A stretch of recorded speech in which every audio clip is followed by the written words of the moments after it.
This is Guardian Radio, your station for up-to-the-minute news and intelligent, interactive, and engaging conversations. 96.9 FM. The views and opinions of the hosts and guests and do not necessarily reflect the views of the management and staff of Guardian Radio.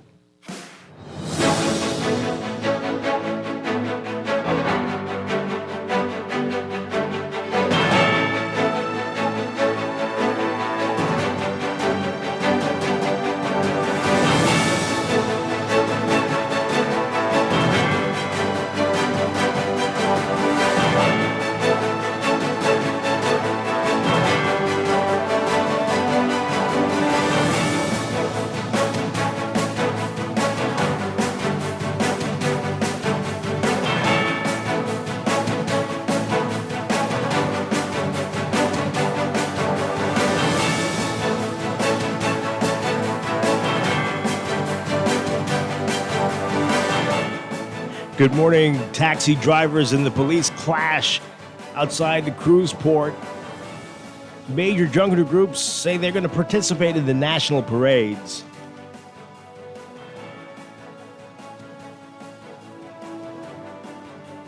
And Fox Hill candidate Dr. Nicholas Fox's office vandalized and robbed again. It's all straight ahead this morning. I'm Dwight Strachan, and this is Morning Blend.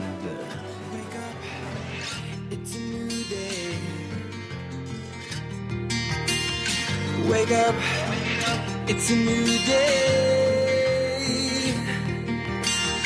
It's the start of a new way. Don't you know that it's the start of the end of the old day. Wake up, it's a new day. Wake up, it's a new day.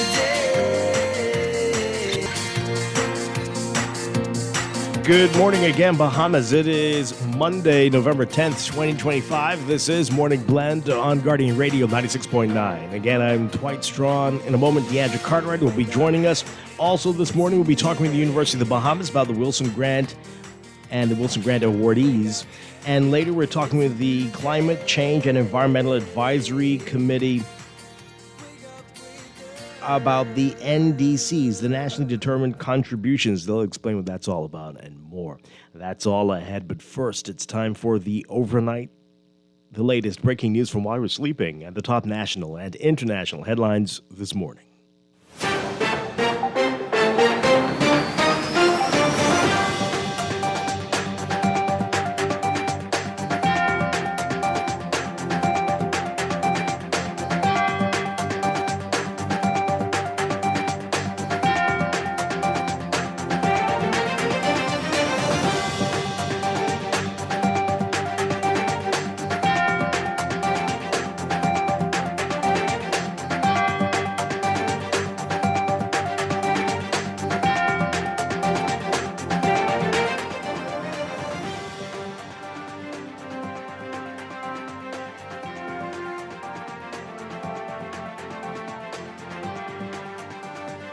In the overnight, a long-standing dispute between members of the Bahamas Taxi Cab Union and the Nassau Cruise Port coming to a head on Sunday as taxi drivers blocked the cruise port's entrances, protesting against what they allege is unfair treatment, poor working conditions, and new restrictions that have dealt a heavy blow to their earnings.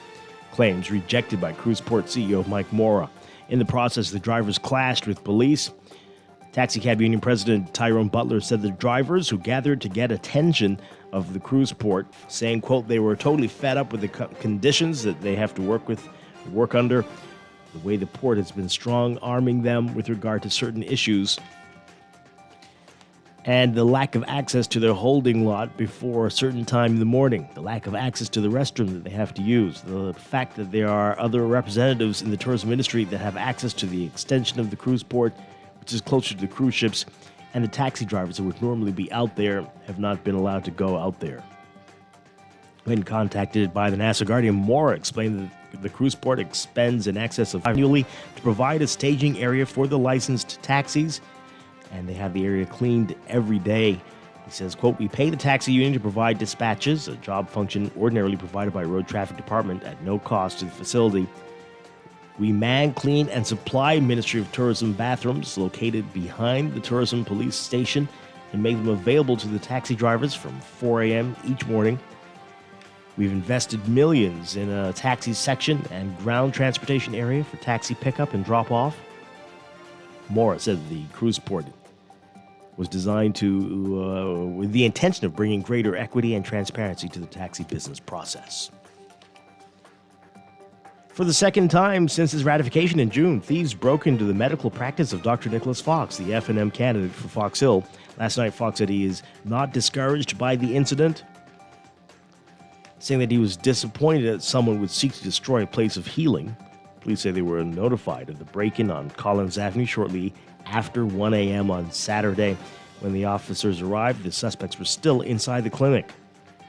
Police say that 2 units from the mobile suspect was observed in the building, and that when the suspect saw the police, he got out through the roof and attempted to flee the scene. But after a short chase, officers successfully apprehended the 25-year-old, who was found to have cash and other property belonging to the business.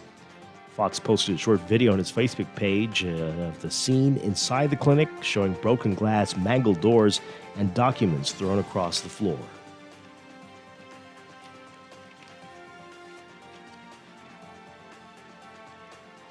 A young boy in critical condition after he was viciously attacked by a dog. Police said it happened on Saturday around 3:45 p.m. They were alerted to the attack in the Rosetta Street area of New Providence. The boy, believed to be between 7 and 8 years old, suffered severe injuries to his right hand. While on scene, officers noticed that he was also in and out of his. Officials from the Animal Control Unit were notified and conducting an investigation, and apparently will be removing other dogs from the area. A woman accused of a near-deadly dispute with her tenants testified they had shot at her.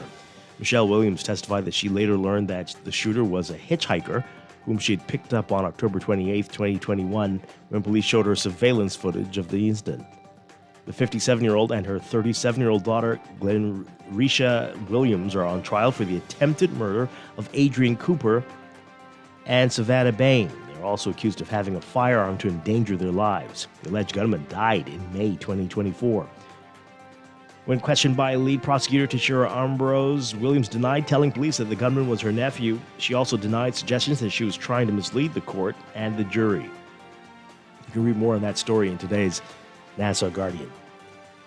And amid ongoing controversy and public confusion surrounding the future of Junkanoo, the majority of the major groups have declared that they are set to rush on Bay Street for the National Boxing Day and New Year's Day Junkanoo parades.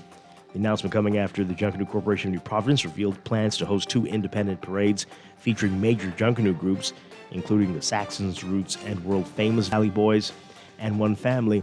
The news rocked the Junkanoo world, sparking conversation about who would be participating in the annual parades hosted by the National Junkanoo Committee. Shortly after that announcement, the NJC reassured Junkanoo supporters that preparations for the annual parades were well underway, and on Friday, members from the major groups gathered at the office of the Prime Minister for a press briefing alongside officials from the NJC to set the record straight. Overseas from the U.S., the Senate taking the first steps to end the government shutdown after a group of moderate Democrats agreed to proceed without a guaranteed extension of health care subsidies, angering many in their caucus who say Americans want them to continue the fight.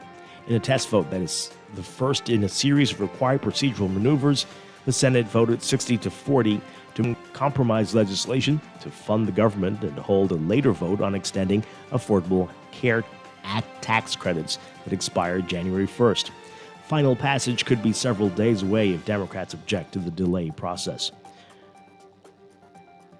The agreement does not guarantee the health care subsidies will be extended, as Democrats have demanded for almost 6 weeks.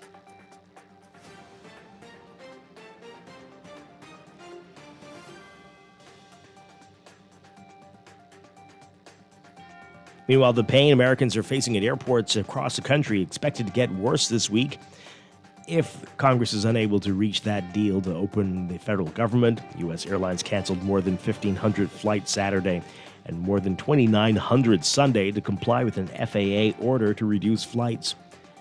as some air traffic controllers who have gone unpaid for nearly a month have stopped showing up for work. As of early today, airlines had already canceled nearly 1,600 flights for today and nearly 1,000 for Tuesday.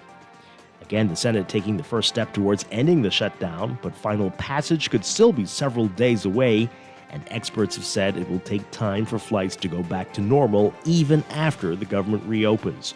Many airports are facing significant delays for flights that haven't been canceled as well, with airports in Newark, Orlando, Chicago, and Detroit all facing departure delays of more than an hour and increasing, according to FlightAware.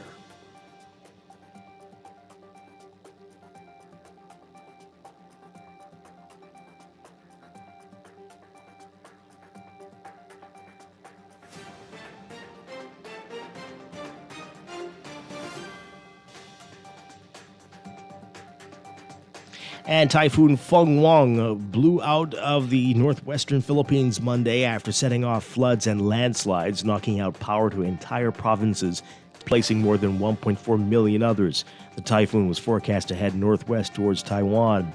Fenghuang lashed the northern Philippines while the country was still dealing with the devastation wrought by Typhoon Kalmegi, which left at least 224 people dead in central provinces on Tuesday, before pummeling Vietnam, where at least 5 people were killed. Fenghuang slammed ashore in northeastern Aurora province on Sunday night as a super typhoon with sustained winds of 185 kilometers per hour or 115 miles per hour and gusts up to 143 miles per hour. The 1,100-mile-wide storm weakened as it raked through mountainous northern provinces and agricultural plains overnight before blowing away from the province of La Union into the South China Sea. One person drowned in flash floods in some eastern provinces, and another died when her house collapsed on her.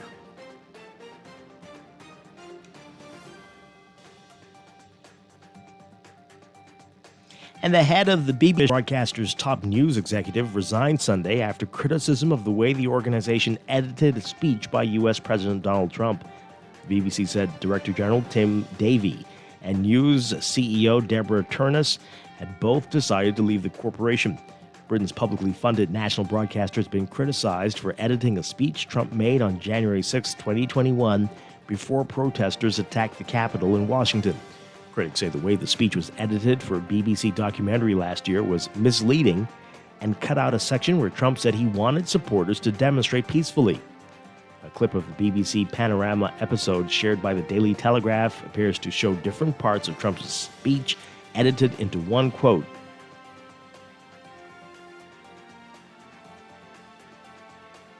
In a letter to staff, Davie said quitting the job after 5 years is, quote, entirely my decision. Overall, the BBC is delivering well, but there have been some mistakes made, and as Director General, I have to take ultimate responsibility.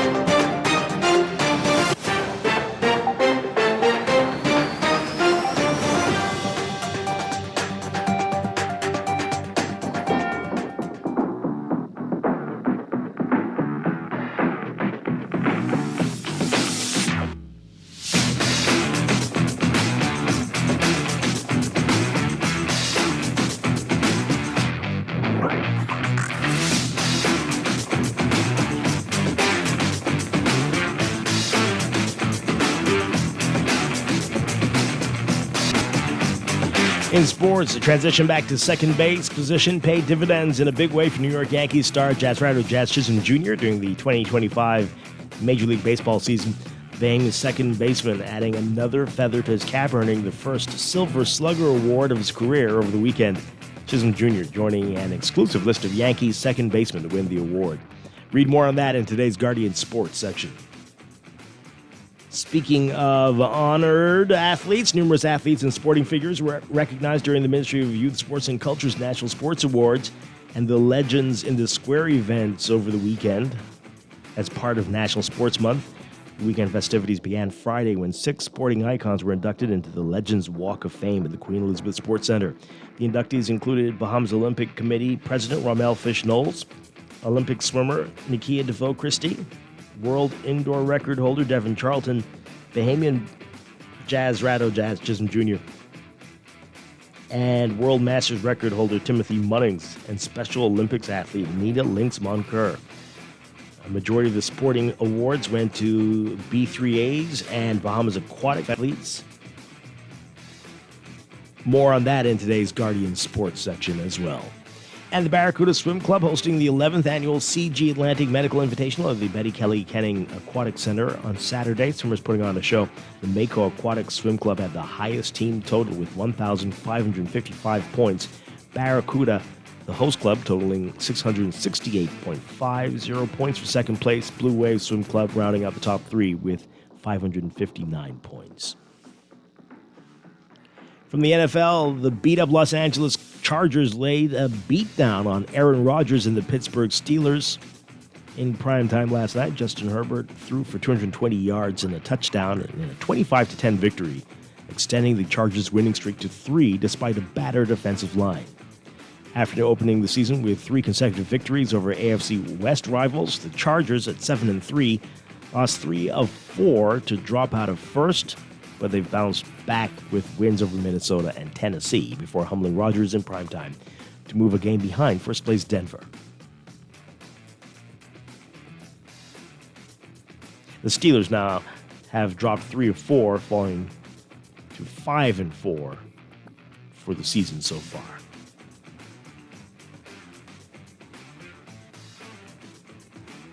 And back to baseball, Cleveland Guardians pitchers Emmanuel Clays and Luis Ortiz have been indicted on charges that they took bribes from sports bettors to throw certain types of pitches, including tossing balls in the dirt instead of strikes to ensure bets. According to the indictment unsealed Sunday in a federal court, the highly paid hurlers took several $1,000s in payoffs to help 2 unnamed gamblers from their native Dominican Republic win at least $460,000 on in-game prop bets on the speed and outcome of certain pitchers. Both have been placed on non-disciplinary paid leave since July, when Major League Baseball started investigating what it said was unusually high in-game betting activity when they pitched. Some of the games in question were in April, May, and June. That's sports, and that's the overnight. Time for your first look at weather.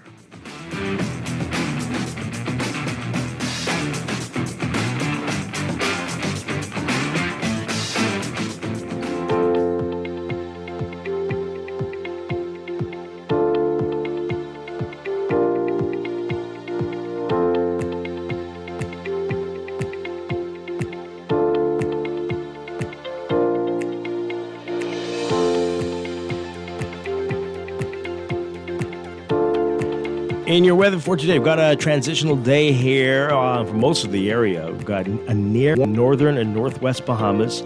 Additional gale watches or warnings or amendments to existing watches or warnings may be issued during the day, as we are seeing prefrontal troughing ahead of a strong cold front just north of the islands. That's going to support isolated shower activity across portions of the northern islands, while weak low-level troughing will elevate shower and thunderstorm chances near the southeast Bahamas into the afternoon.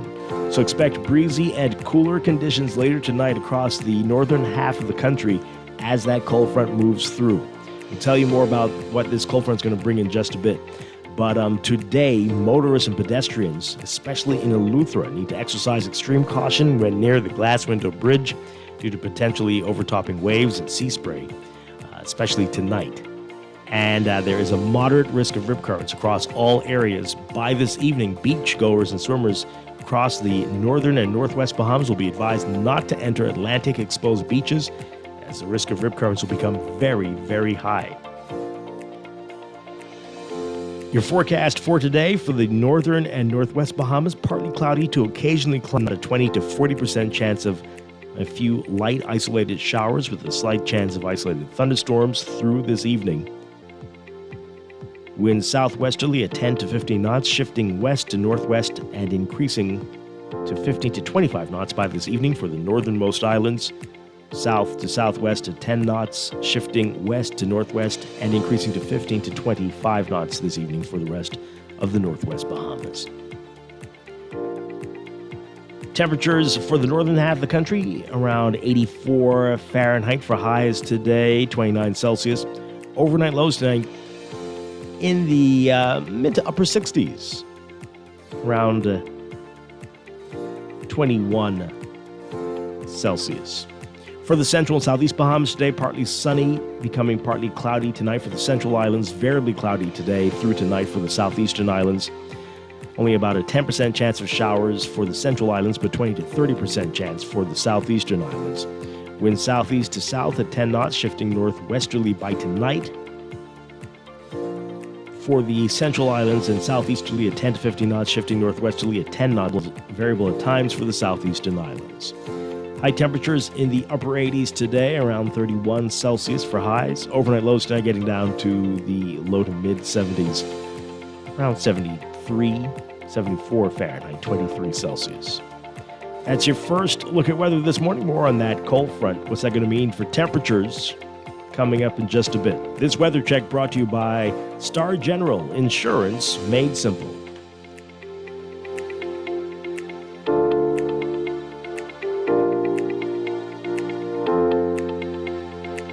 Wake up, it's a new day. Wake up, it's a new day. It is time for a break, but when we come back, we're discussing the day's top stories right here on Morning Blend on Guardian Radio 96.9, your home for fresh news and smart talk all day. Wake up, it's a new day. It's a new day.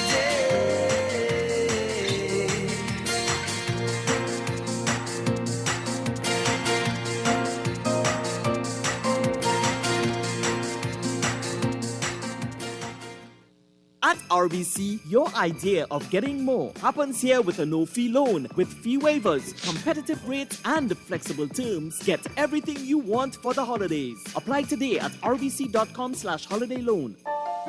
Hard work and opportunity are the keys to success. I started as a packing boy, a bus boy, and a space cleaner. Now, I'm a businessman and a lawyer. As chairman of BAIC, I focus on creating new opportunities for Bahamian entrepreneurs and farmers. I'm Darren Pickstock, candidate for the PLP in Golden Isles. It would be an honor to work hard for Golden Isles and help with concerns big and small. Let's work together to create new pathways to security and success for more Bahamians. This has been a paid announcement by the Progressive Liberal Party. Transform your home for less at Kelly's House and Homes Holiday Paint Sale now through Wednesday, December 24th. Enjoy 25% off house and spray paints plus 20% off paint supplies, except on net items. Our wide selection of paint colors is the perfect way to bring holiday cheer to your home. You'll also find the best selection of brushes, rollers, pans, glue, ladders, paint thinner, and more. So catch the holiday spirit and paint up for Christmas at Kelly's House and Homes Holiday Paint Sale, going on now through December 24th. Looking to elevate your gadget game or a tech trouble simply slowing you down? Escape to a world of innovation at Custom Computers, your go-to store for the latest cutting-edge tech. Whether you need to upgrade your life with the best from Apple and Windows or your device needs a little TLC, the Custom Computers Know-How Store is the destination for unbeatable expertise and quality repairs. With 2 convenient locations, there's a Custom Computers near you on Patton Street in Palmdale and Cades Village, or call 396-1100. Screws and Fasteners World, Balfour Avenue and Palm Beach Street, has the now. You can find stainless steel regular hex, carriage bolts, galvanized bolts, threaded rods, nails, self-tap screws, sex bolts, anchor bolts, turnbuckles, masonry tools, hand tools, and weed whacker strings. Check out the rope selection and car body fasteners too. Special orders are welcome. It's your #1 fastener store. Screws and Fasteners World, Balfour Avenue and Palm Beach Streets. Call 326-1976. Planning for retirement can be overwhelming, but with CFAL, it doesn't have to be. We offer tailor-made individual, group, and pension solutions that take the guesswork out of retirement planning. Whether it's for you or your company, don't leave your future to chance and let the trusted hands of CFAL's experts guide you toward peace of mind and financial stability. Low upfront costs and affordable monthly payments make it easy for you to build wealth so you can live well. Visit us at cfal.com to start on your path toward financial freedom. CFAL, growing wealth for future generations. Your energy, your passion, and your creativity to a workplace that's as dynamic and fun as you are. At Royal Beach Club Paradise Island, the opportunities don't just exist. They're limitless. So are you ready to find your perfect fit? Visit Royal Beach Club at paradiseisland.com/career today and step into a world of exciting possibilities.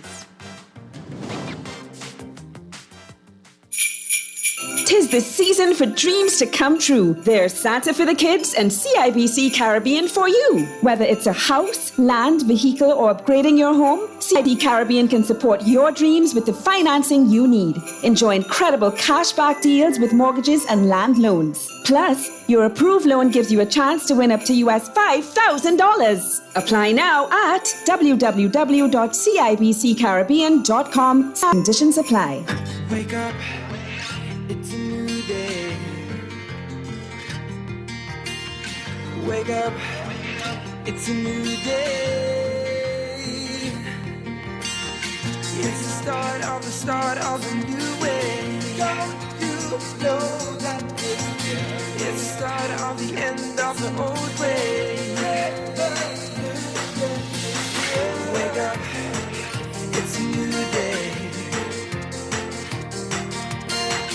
Wake up, it's a new day.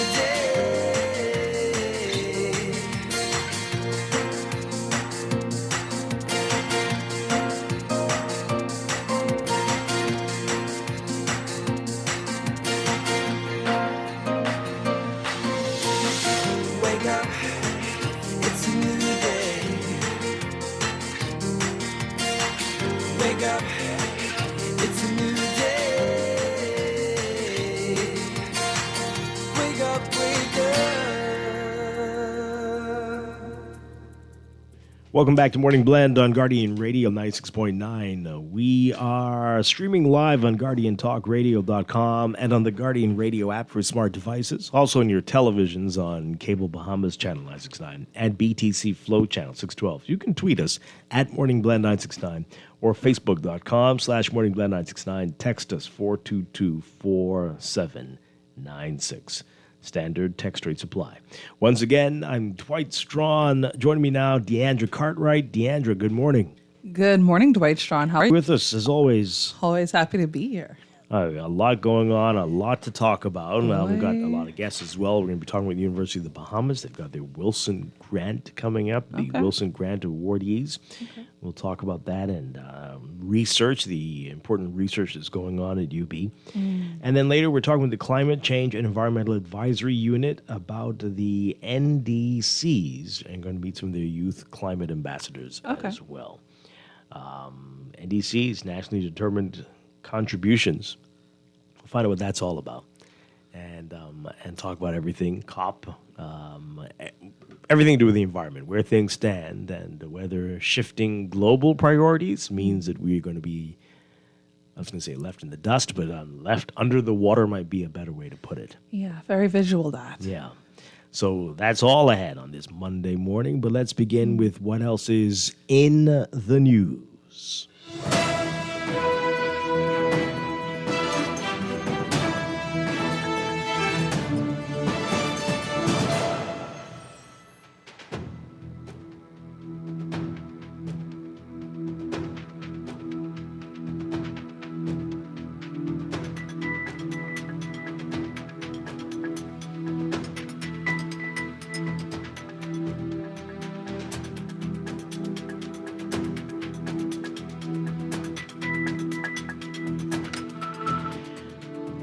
And in the news, big headlines in the papers. I'm sure people saw it. Did you see it? The videos going around yesterday of the big clash with the taxi drivers and the police outside Nassau Cruise Port. What was this all about? Well, taxi drivers have been saying for a while now that they are going to take action. And we learn a little bit more about it in today's Nassau Guardian. So our Caitlin Babb writing about it. A long-standing dispute between members of the came to a head on Sunday morning as taxi drivers blocked the cruise port's entrances, protesting against what they allege is unfair treatment, poor working conditions, and new restrictions that have dealt a heavy blow to their earnings. Claims rejected by cruise port CEO Mike Mora. More on that in a bit. But in the process, the drivers clashed with police, some violent crashes sometimes. BTCU president, that's the Bahamas Taxi Cab Union, President Tyrone Butler said the drivers who gathered to get the attention of the cruise port finally had enough. So Butler is saying, quote, they were totally fed up with the conditions that they have to work under, the way the port has strong-armed them with regards to certain issues, and the lack of access to their holding before a certain time in the morning. The lack of access to the restroom that they have to use. The fact that there are other representatives of the tourism industry that have access to the extension of the cruise port, which is closer to the cruise ships, and the taxi drivers that would normally be out there have not been allowed to go out there. The port has been very uncooperative with us in a lot of regards. We've been meeting with them, we've been asking for consideration and compromise, but the port has seemed to take a strong position that it's either their way or the highway.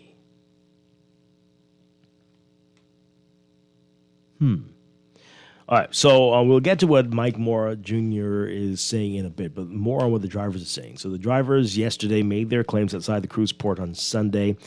Tensions escalated and a physical altercation broke out between police officers and taxi drivers. One social media video shows an officer roughly tackling a driver to the ground, where he was held in place by a group of officers before being taken. The altercation unfolded after police asked the drivers to remove their vehicles. He said the situation spiraled quickly, leading to the arrest of 2 taxi drivers. Butler says, quote, I did my best to get the drivers to try to work with the police, but the police became very aggressive very quickly, so it spiraled out of control. I think the police were a little over the top, this is Butler, with their aggression. Unfortunately, we had 2 drivers who were arrested for whatever reason. But I think that was something that could have been avoided because we were in the process of talking to the drivers to move the vehicles. Did you see the videos? You saw the videos? I mean, Intense. Okay.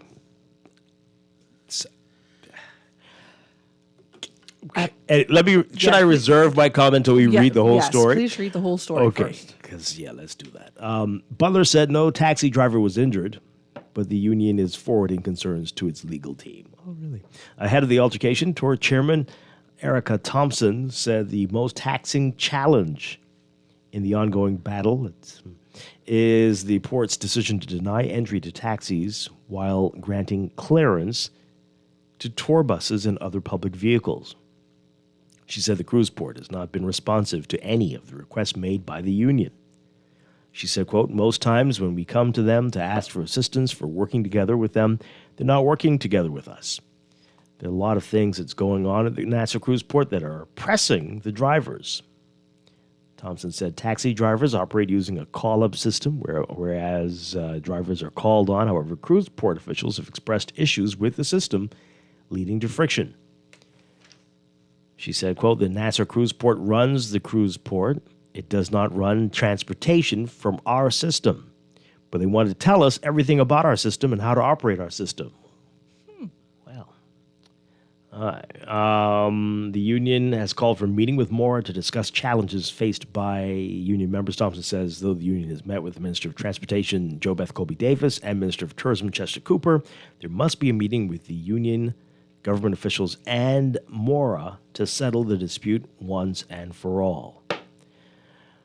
Okay, we'll come back to what some of the other taxi drivers are saying. Let's go to what Mike Mora is saying with the Nassau Cruise Port. He said the cruise port expends in excess of $500,000 annually to provide a staging area for the licensed taxis. And he says they clean the area every day after the taxi drivers have left. He said, quote, we pay the taxi union to provide dispatchers, a job function ordinarily provided by Road Traffic Department at no cost to the facility.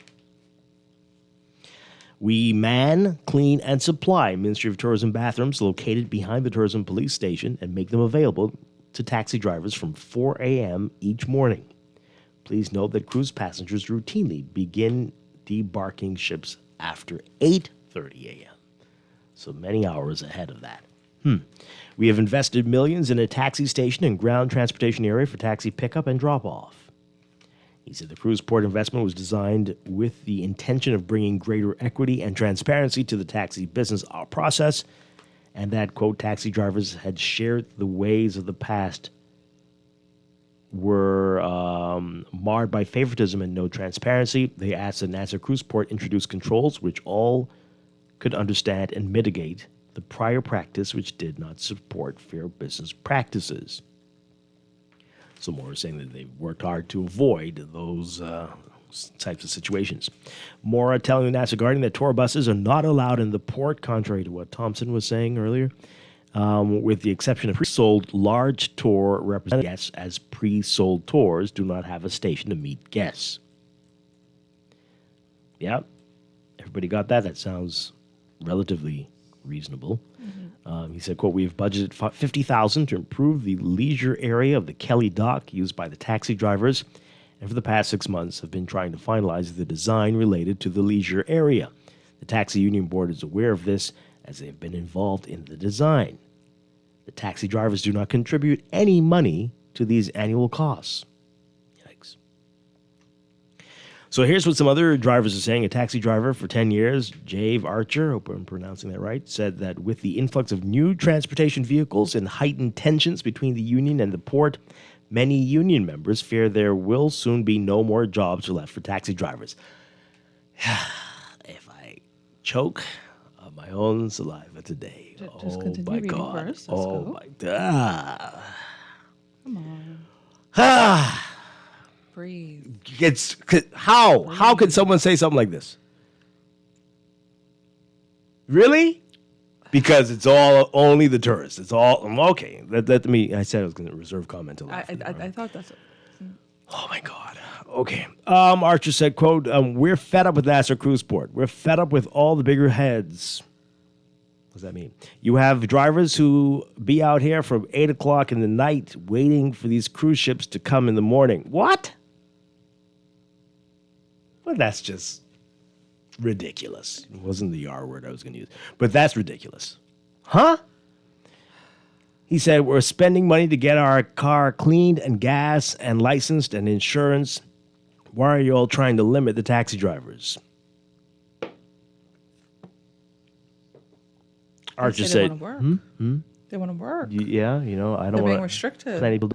Work with them. Archer said union members are prepared to protest until officials hear them. He said, quote, "We need change now. I can't worry about the little couple dollars I could make today. I'm worrying about my future tomorrow and my children's future. This is what I'm looking forward to, not only today." Moore indicated that the cruise port respects the drivers, saying, quote, "The taxi sector is an important part of our tourism product, just as our retail, entertainment, and food and beverage options, which all pay rents to offer their goods and services to our arriving guests." Moore also informed that at 8:41 p.m. on Saturday, a taxi driver removed security barriers to the Kelly Dock, leased by Nassau Cruise Port, as a staging area for the taxis during ship days and used for event parking. Someone removed it. Why? During ship days, licensed taxis are permitted to access the Kelly Dock site between 4 a.m. and 1 hour after the last ship sails. On Saturday, the last ship departed at 5:35 p.m. The individuals were asked to leave and refused, and police were called and removed them. So they were going to stay there for what? And until when? Till the next morning? It's a sit-in. Okay, let's get your reaction to that, folks. Yep. This is when you start with all of your comments. This is a lot. Y'all have Dwight astounded. This is powerful. Because no matter how many times we say it, they don't care, right? But also the pricing structure, everything is wrong. The taxi industry is wrong, and the government has to take most of the pricing structure and just everything. This is all about tourists. They do not care about the local market. And yet, when people try to start their version of Uber or Lyft, right, they get strong pushback. Right. So But they even don't want that. delivery They don't want drivers- anybody to support the locals, but everybody's fighting over the few tourists who want to get a taxi and go anywhere. But they're talking about how we may go out of business when there are thousands of people who would prefer to not have to buy a car, who would prefer to not have to drive, especially on weekends to events that they're going to. But taxis wouldn't even think about it. Listen. There was just I wonder if we are also forgetting that a couple of weeks ago there was something going on with delivery drivers as well, between the taxi versus Yeah, delivery well, at the because of airport. set prices and things, right? Yeah, well, they have a but problem with I everybody. think this is a perfect set. Could I please share my experience? I would love to share my experience because I found this quite interesting. We had an event in the port on one of the cruise ships, right? We had parked at the top of the walker, right? So we were bussed in. Now, I needed to be, I think, here. This was a Saturday. I need to get back here. But the shuttle was taking too long. I said, okay, let me just walk onto Bay Street and I can catch a taxi and go right across, right? Because I had some bags with me and whatnot. I kid you not. I go in the front of Royal Bank. There are two taxi drivers right there. When I'm asking them if they can take me, first of all, they didn't, once as they heard that, because you know how I look, but once as they heard, They thought that you I were a was tourist, but when right, they heard, then they were like, I was turned like, their okay, backs what's on going you, right here? drove the taxi away. No, they were right there. I said, so I just need to go right over the hill, like legit. That's walking distance, but I They don't tell know you to heels, walk. right? I kid you not, Dwight. They told me starting rate was like $30. I was like, what do you, it's right over the hill. What do you mean $30? Apparently, and this is what they were saying, and I don't know if somebody could call us to let me know because I've been dying to ask this. I need verification. There are taxi zones, apparently. This is what I was told. I think they were lying. I just have never heard about it. Maybe I'm just ignorant about it. But apparently, if you get picked up in a particular zone, they're starting at a particular rate. And I'm Sadly, like, so I think you that telling is- me, I think that is accurate. right? So you telling me that I can't get from downtown right over the hill. I can catch a bus, but I can't get right over the hill for less than $30. And then also I got to beg you to put me inside that taxi. Did no one mention you, ma'am? You don't see how much gas is. No one said that to you. No, that is I what won't it bet, said. is that- Of course they said that to you. And so when they said that, I was like, this is going to be quite curious. I need to mention this on the radio. And they were like, oh, wait, you're on radio? I was like, yes, actually, this is quite interesting. Could you tell me where I could find that policy? They couldn't tell me where I could find the zoning policy. And then the price went down from $30 to, I think, $15. I was like, desperation. Desperation. Why did it go down? Oh, I think they 'Cause thought you're- I was going to. Talk about them Yeah. on the radio. And look what you're doing. But okay. But No, but good. I mean, it goes good. back to what you're saying. But right? yeah, It's I like, mean- if locals want to use the taxis, it's near impossible to do so. And then when we really look at it, right, it's the exploitation of our tourists when they're trying to get back and forth because the price gouging It's insane. is incredible. And then honestly, I feel like it's almost as though once I get my dollars made. And this is not all taxi drivers, okay? I'm not saying it's all taxi drivers. But once as a dollar is made, then you don't care about what reviews that tourists may have, what they may post, what their experience looks like. And then also, I think I speak for all of the drivers on New Providence. Why is it, totally unrelated, why is it that when there are no passengers inside that taxi cab, that moving like lightning? When you have people in the cab, it's 5 miles an hour because you're trying to run up the meter, you're trying to run time down so you can They charge don't the have people meters. more. They don't have meters. But you sure? Because the taxis are driving extremely slowly. Well, no, When maybe they have you're right. people, when they have people. But when they're looking for somebody as well, like they'll be like No, no, holding that- up traffic that's- if they right. see anybody who But might that's inside the appear to be touristy slightly area- that's in the tourist Caucasian. areas, They're right. driving 2 miles per hour. Oh, but I see what you're saying. Okay. Right. If But you- yeah, I that- almost that got whole run over cable by a beat. taxi the other day. You're right. They are speeding. But no. And when I say meters, it's the Interesting. made up numbers, because there's nothing standardized. Well, to make it seem like it was a long drive to justify the $60 fare, right? Okay. So this clash, taxi drivers, you're not making sense. I'm sorry. I have to say it like that. Not making sense at all. Let's hear from the callers, though. What say you on this? 323-6232, 34316, 325-4259. Call us toll free, 242-300-5720. Tweet us, Facebook us, text us, 422-4796. Caller, good morning. You're on the air. Hey, good morning, Dwight. Hi. And good morning, Deandra. Morning. Yes, Dwight and Deandra, the problem continue to be, right? I mean, there's not an industry in this country that really works, especially for the Bahamian people, right? Numbers, I'm sure that's working pretty fine. What that is? Numbers, the gaming industry. Oh, yeah, sorry. I apologize, yes. I mean, Dwight, but that even ain't working for the Bahamians because they can't their money up. But, Dwight, when it comes to, industry is working in this country, man. And while those people, while those taxi drivers had to take the initiative they took yesterday, right? Right? It has to fall somewhere on the leaders, man, right? Because who is running the country? Who is going to the wholesale place to stop up or when things like this happen? And who is doing that? Who do we have to go and complain or and agitate for change or for better treatment in this country, right? Who? There's nobody for Bahamians to go to in this country when it comes to those type of things. So yeah, those people might have been ordered because they're gonna get condemned because that's what we do.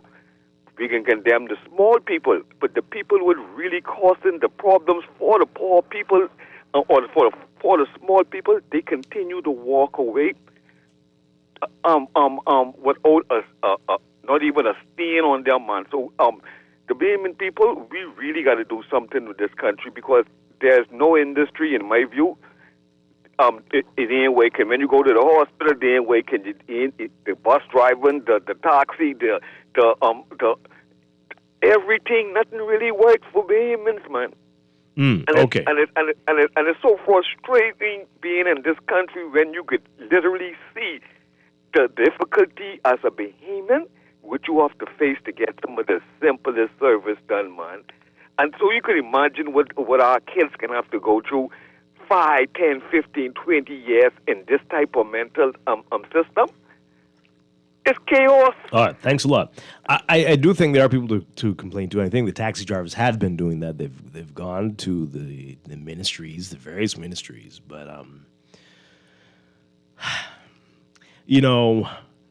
the challenge here, and the government's trying to appease everybody, public, by giving the taxi drivers these exorbitant rates, and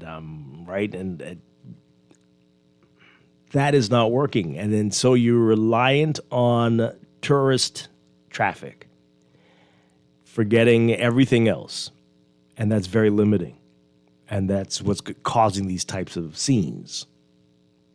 Right? If somebody decides to clean up their workplace, like what we're seeing here, the board has some rules, and the taxi drivers feel they're entitled to something else, you're going to have chaos like this. But there's a whole sector that's being underserved, that for some reason they don't see the value in it.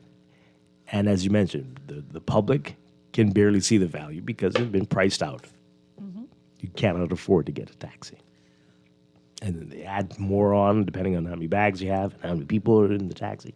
It's just crazy. Very much so. Let's get through more of these calls. Good morning, caller, you're on the air. Hi, good morning, are you there? Let's take that other one. Caller, good morning, you're on the air. Yes, thank you for taking my call. Hi. You remember when you had Mr. Fields expose a lot of the conditions that just don't seem right in this industry? Right. Yeah.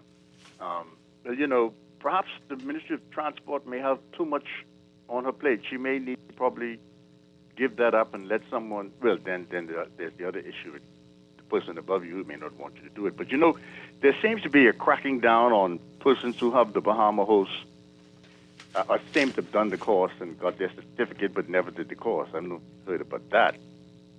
But we're at the stage now when government seems to be unable to govern, Dwight, we sort of have to manage ourselves. I mean, I know local government may happen, but perhaps what you do is identify someone that when you're traveling, just in case you want to move about, that you can call upon.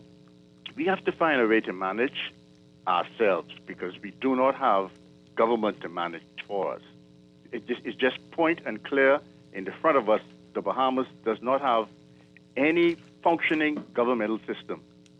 And that's what we go to the polls and vote for, but we just don't get it. So we just have to find someone reliable that we can call upon with a reasonable rate and go from there. Okay. All right. That's what we've been doing. Are you prepared to continue to do that for the rest of your life? Or we could really demand better. The taxi drivers are trying to demand better. What they see, what they perceive as better. But it's better for a limited number of people. There could be something better for people. As the previous caller was saying, who's fighting for that, though? I think there are many layers very to few this. care. Many layers to this, right? Because it's the perceived injustices to them in their working environments, too. But on the flip side of that, then you have, well, truly, how are they treating their clients? How are they not receiving new clients, meaning locals? It could be perceived by the public that they are possibly fighting any standardization, how they may not like other persons entering the fields, even moving up a technology as well. I mean, this is multi-tiered. And then there are a few doing it. There are a few doing it, but I saw one or two with the codes and stuff. I was like, this is great. But not enough. Not enough. No. Not enough. And the prices are still being impacted or guided by what the taxis are charging. So that's still untenable for a lot of people, unfortunately. There's a lot there. Let's take another call. Good morning. You're on the air. Hi. Good morning. Hi. Are you there? Morning, Dwight. How you doing? Doing well. Deandra, good morning. Morning. This scenario has been spoken about for quite some time. We saw this thing was brewing. I listened to one of the callers mention about the Bahama Host program, whether everyone in the industry has done the Bahama Host course. I've listened to the idea that there are rules and regulations out at the port. But the sad reality of this whole thing is that there will always, in this particular instance, I won't say that they're bad apples because these guys are actually fighting for certain rights. There are some that apparently we aren't aware of, and there may be one or two that we are. It's going to be interesting to see at the end of the day what is the real outcome, why this thing escalated to this point. My only comment this morning, Dwight, is simply this. It's really kind of ironic as well as frustrating to see that we don't have a taxi industry per se that caters specifically to our populace. Most of the taxis that you see are out downtown, around the port, so on and so forth, but we do not have an adequate taxi service that caters specifically to the Bahamian public, persons who live in these areas. And Deandra, what you mentioned there about the $30 rate and everything from downtown over the hill, that's no secret to many of us. These prices, we don't understand how they got to where they are. Right. I don't know what the ministry is doing about it, but it's really a shame that it does not truly cater to we the people. The ministry gave them a raise just a few years ago. Yeah, that's what the ministry is doing about it. They got to charge more. So this is not about us. Very few people looking out for the public. For the public, and I believe that if we were to fix the at least transfix our views onto the Bahamian populace, most of these cars we see today, and if the industry is regulated to a point whereas the availability of cars are there and we have the necessary protections for the people using them, perhaps we could get half of these cars off the road on a daily basis and now get back to public transportation. But of course, that's another conversation for another day because then we got to add the public jitneys and the other things in there and just try to fix the whole industry. But right now, Jeff, it's a conversation for today. This is the conversation. There's no reason for taxi drivers to be fighting with the police downtown when there are thousands of people who cannot afford a car and cannot rely on the buses. This is insane, right? This is the conversation we need to have today. Well, let's see with the powers that be then. Let's see what they come up with. All they'll do is direct the port to do certain things, and to make it work because the election is close. Thanks a lot, Jeff. The election is close, and they don't need this type of this heat, this smoke. That's all that's going to happen. That's it. I guarantee you that. Now, if you expect anything else. This texter, we'll get back to the call. This person says, they live in Gambier and they wanted an airport. You know where that is, right? You could see the planes practically land under your roof if you live in Gambier. And they wanted a taxi from the airport to the house. $40 to $45. The rates right here, and literally this is on NASA LPIA's website. So from the airport to Bain and Grandstown, $32. Cable Beach, $29. Coral Harbor, $26. Downtown, $36. Elizabeth and East End, $44. Englishton, $32. Lifer Key, $29. Mount Pleasant, $24. Marathon, $32. Montague Shores, $47. Paradise Island, $45 with asterisk to include the $2 bridge toll. Prince George Dock, $39. South Ocean, $35. Now, y'all tell me if people actually adhere to that. And this is based off of 2 passengers. Each additional passenger is $5. There's an additional fee of $2.20. Okay, look at that again. Elizabeth was how much? Elizabeth and Easton is $44 from the airport. And how much was Montague? Montague Shores, $47. So further east was less than what? Elizabeth was what? Elizabeth, East End, 44. But Montague is 47, which is not as far east. Right. So you see, what is this? We don't. Yes, you've got to do more maneuvering to get to that part. I don't know. Other pay schedule, but this one is older, I think. This says 2004. I'm trying to find the updated ones. But so what was the one you were looking at? What year? This is LPIA. So that's okay. That should be up to date. Yeah. I want to say. Let's take some more calls. Good morning. You're on the air. Hi. Good morning. Are you there? Hi, caller. Good morning. We can hear you. No, okay. This one here. Good morning. You're on the air. Hey, Dwight. Good morning. How you doing? Good morning. How's it going? Not bad, thank you. With reference to your guest and the rate from downtown to where she was going, based on her explanation, that would definitely amount to an overcharge. Not the final amount paid, the original amount quoted. To overshot a distance for that amount of money. But comparatively, taxis in the Bahamas compared to New York, if you're regulatory-wise, if you are traveling a short distance in Nassau, you will pay more. But if you're traveling a longer distance in Nassau, you pay less than you would pay in New York. So there are some, if the regulations come in. So my point is that it's kind of a generalization to say that taxis in Nassau are expensive. Regulatory-wise, that's not necessarily the case.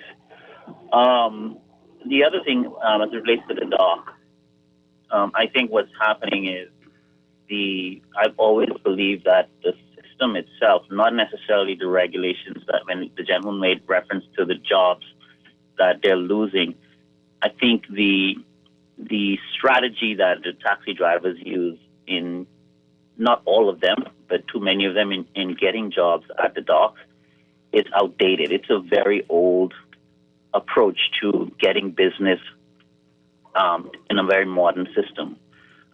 In other words, a lot of the visitors make their decisions what they're going to do before they get here. So by the time the drivers are able to encounter the visitors, the bulk of the work is already booked out. And I think unless they buck that strategy head on, there's going to continue to be a shrinkage in the availability of work for them. That's my comment for the day. Okay. Costs more if you're going a shorter distance, but on par or more if you're going a longer distance than what they charge in New York. I'm also reading, this is an article quoting the president saying that while he doesn't know about any price gouging happening, that it would benefit for there to be a published price list. I don't know what that means. I'm also looking but we need the ministry to come with a rationalization for these prices. Why? How did you come to this?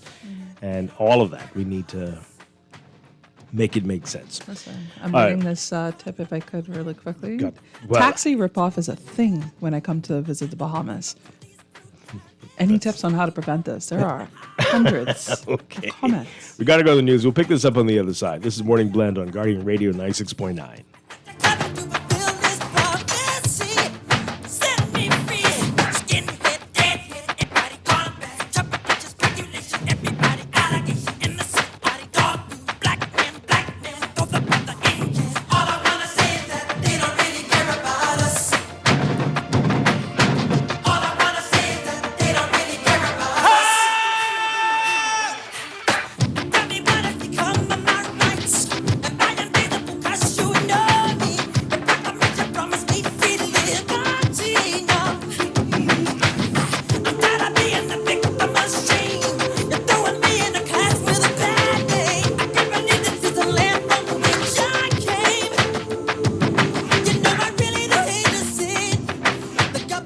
This is Guardian Radio 96.9 FM, streaming on GuardianTalkRadio.com and the Guardian Radio app, Nassau, Bahamas.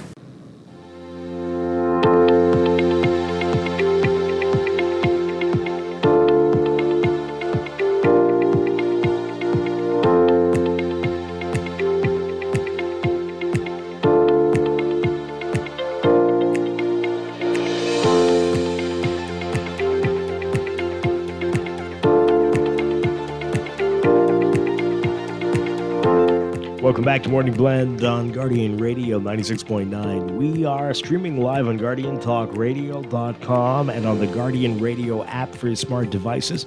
Also on your televisions on cable 969 and BTC Flow Channel 612. You can tweet us at Morning Blend 969 or Facebook.com/Morning Blend 969. Text us 4224796 on the Guardian Radio text line powered by BTC.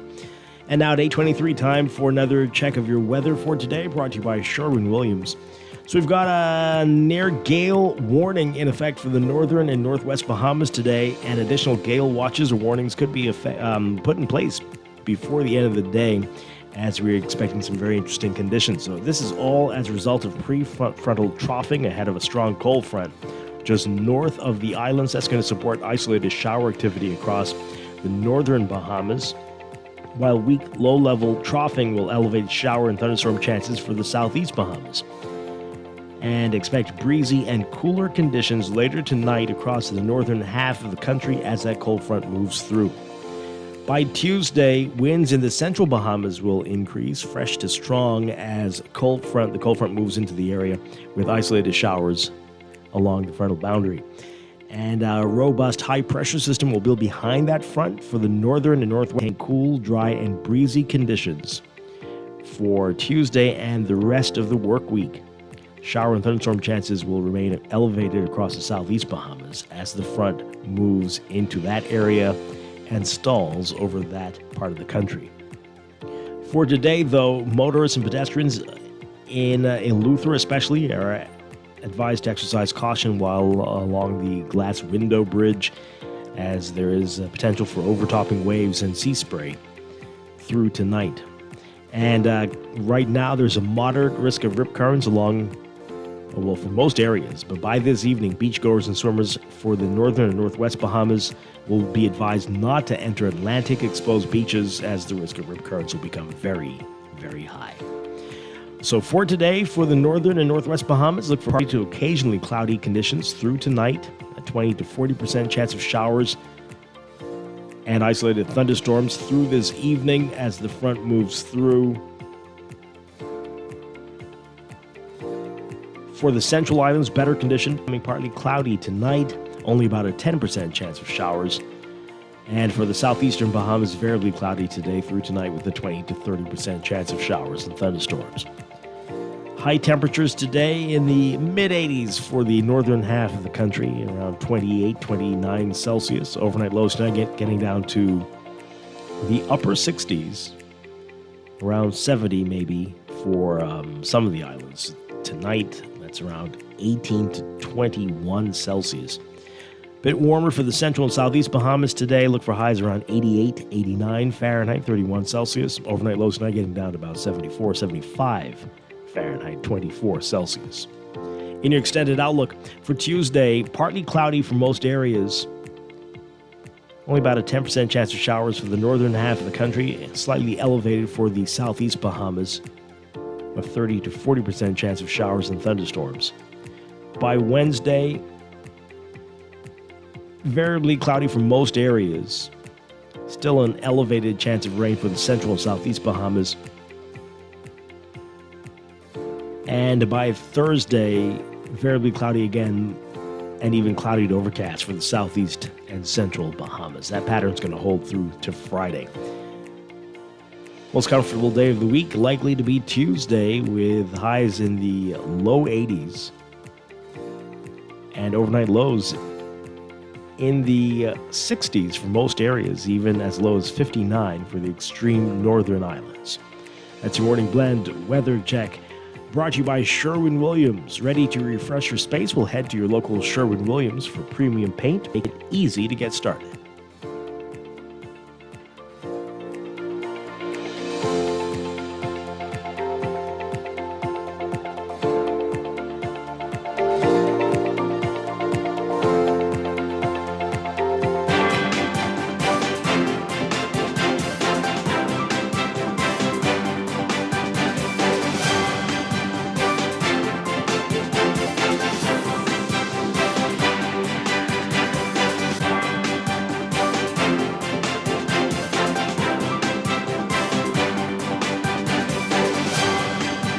Time for a check of traffic brought to you by RBC. With RBC, your ideas happen here. A reminder of the work still going on East Street between Wolf Road and Robinson Road. That's expected to wind down this week. Should be wrapping up by Wednesday. That's the schedule. Most of that work taking place at night, 7:30 p.m. to 1 a.m. You're asked to avoid the area if possible, or at least follow the posted traffic signs if you must be there. In your real-time traffic right now, we're seeing a few hot spots for you. We've got Tonique Williams-Darling Highway, some slow-moving traffic, especially west of Bahamas Games Boulevard. On the way to Milo Butler Highway, heavy traffic on Milo Butler Highway from Fire Trail straight up to that roundabout with Tonique Williams-Darling Highway. That's northbound. You're going to see that heavy traffic again north of that area, north of Sports Center Road on New Providence Highway, northbound and eastbound on John F. Kennedy Drive. Busy for you as well. Then we've got Blue Hill Road and East Street, both of them seeing heavy northbound traffic, north of Soldier Road especially, and a bit of slow-moving traffic on Independence Drive, mainly westbound, but both directions. And then we've got Prince Charles Drive, heavy traffic for you at the major intersections, especially near Beatrice Avenue, and Soldier Road into Robinson Road, slow-moving westbound traffic there. Soldier Road north of that intersection, also slow-moving northbound traffic on the way to Bernard Wolf and Village Road. Eastern Road, heavy traffic for you as well, east and west of Fox Hill, if you're heading westbound. And some slow-moving traffic into downtown Nassau, just east of Arawak Key, and west of that area near Saunders Beach, eastbound to New Providence Highway. New Providence Highway seeing slow-moving northbound traffic to that roundabout with Saunders Beach and West Bay Street. That's a real-time traffic and morning blend traffic alert brought to you by NUA Insurance, agents and brokers. Need cover you can count on? You can buy motor insurance your way. Stop by your nearest branch or visit nuainsurance.com. Simple, secure, and ready when you are.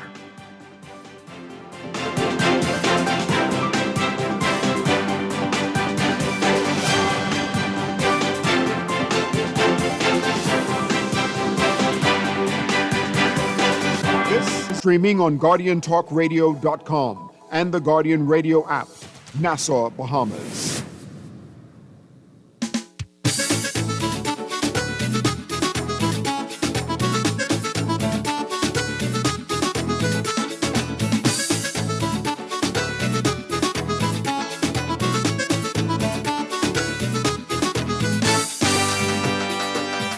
I was a taxi driver, was a deep sea diver, and And when I want to pass, I would mash the gas. I was a taxi driver. I say I was a taxi driver. We are back with Morning Blend on Guardian Radio 96.9. Dwight Strachan along with Deandra Cartwright on this Monday morning. Coming up in a few minutes, we'll be talking with the Wilson Grant at the University of the Bahamas, talking about the Wilson Grant awardees as well. And later, we are talking with the Climate Change and Environmental Advisory Unit. A lot to talk with them about the environment and changes. And on the daily, Dwight. Yeah, well, and the global response to climate issues and where we stand now as a small island nation in all of this. So a lot to talk about, heavy stuff on this Monday morning. That's all ahead. But we want to get through your text messages on what we've been talking about so far this morning about the protests downtown with the taxi drivers and the police at the cruise port. We got a lot of your calls in, but let's get your text messages in now. This person says here, Mike Moore is making plenty sense to me. Everywhere taxi drivers are, there's chaos. Well, keep them taxi drivers away from our tourists. Wow. I don't know if I want to read this part here. But anyway, they will stampede and an infant to harass the tourists. Keep them away. Wow. Okay, that's a lot. Oh, my goodness. The media only needs to visit the port and observe. They will find most claims to be untrue. The slowdown at the airport is now pushing taxi drivers to the cruise port. Money gotta make. Money gotta make. There's plenty of money to be made. But see, you ain't giving me enough money. That's the thing, Dwight. You're not going to give me the same amount of money. Two blocks down the street? Yeah, because it costs gas to move the car. Okay. But if you had a number of those type of fares, would you not make it, if not more? Yeah, but see, that's me being a logical, sensible person.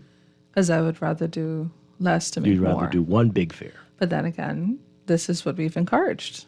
And for decades. If we really want to accept our position as society and how we have nurtured this issue, then we can see that it's permeating the tourism industry. And it's not just with taxi drivers.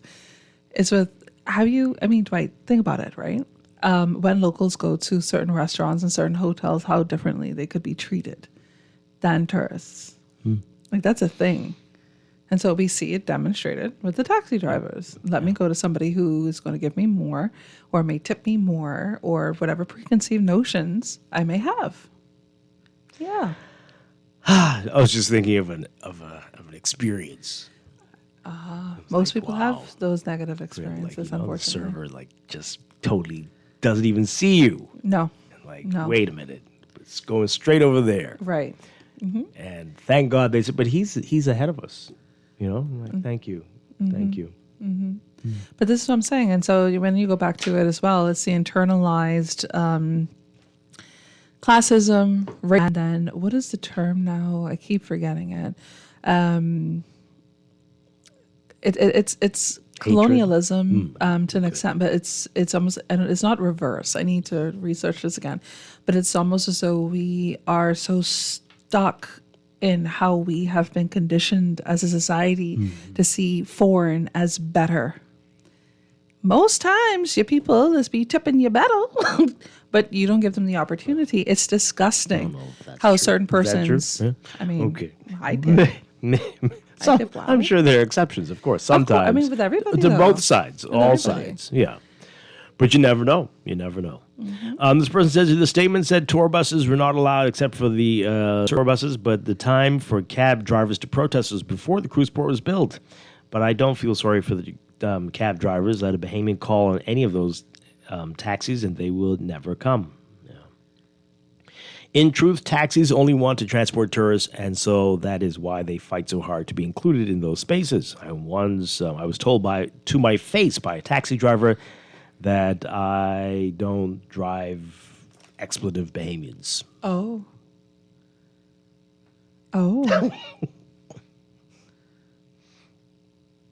So you hate yourself is what you're saying. I told you, hatred. No, but again, you remember when we had said earlier that this is a multifaceted issue? And I'm not sure if we have enough time on this show because honestly, it's just the amount of time that we would need to peel back these layers and really look at the internalized issues that are demonstrated right here. But You then said again, it are every we day. ready to acknowledge We that are. there is Are a they ready? bias? I don't know if they're ready. There's a bias inside the industry as a whole. Terrible. This person says, well, this is good for the petty taxi drivers. All they do is rip off tourists and... Wow, that's a serious claim there. I can't read that on the air. Let's see, what is this? I mean, again, that goes back to what I've seen myself when I used to work at tourism back in the day. What now? That right there. That's a wild claim. Yeah, listen, I've heard certain Have you persons told say, this to the police? Text her, because this is I can't read this on the air. No, anyway, no. well, We more will than not get fined. no more. Well, no, not that. I mean, we just can't justify. More than 2,000 taxi drivers in the Bahamas. That's way too many for this small island, New Providence. I hope the cruise port keeps them out. That's not what they're doing. That's not what they're doing. But again, is it ever enough? Maybe they should have thought about their income when Bahamians without cars were begging for taxi services. Or maybe they should have had a queue system like in other countries. They do have that. Maybe they shouldn't skewer the tourists in fees. Perhaps they talk to each other and would rather book a tour.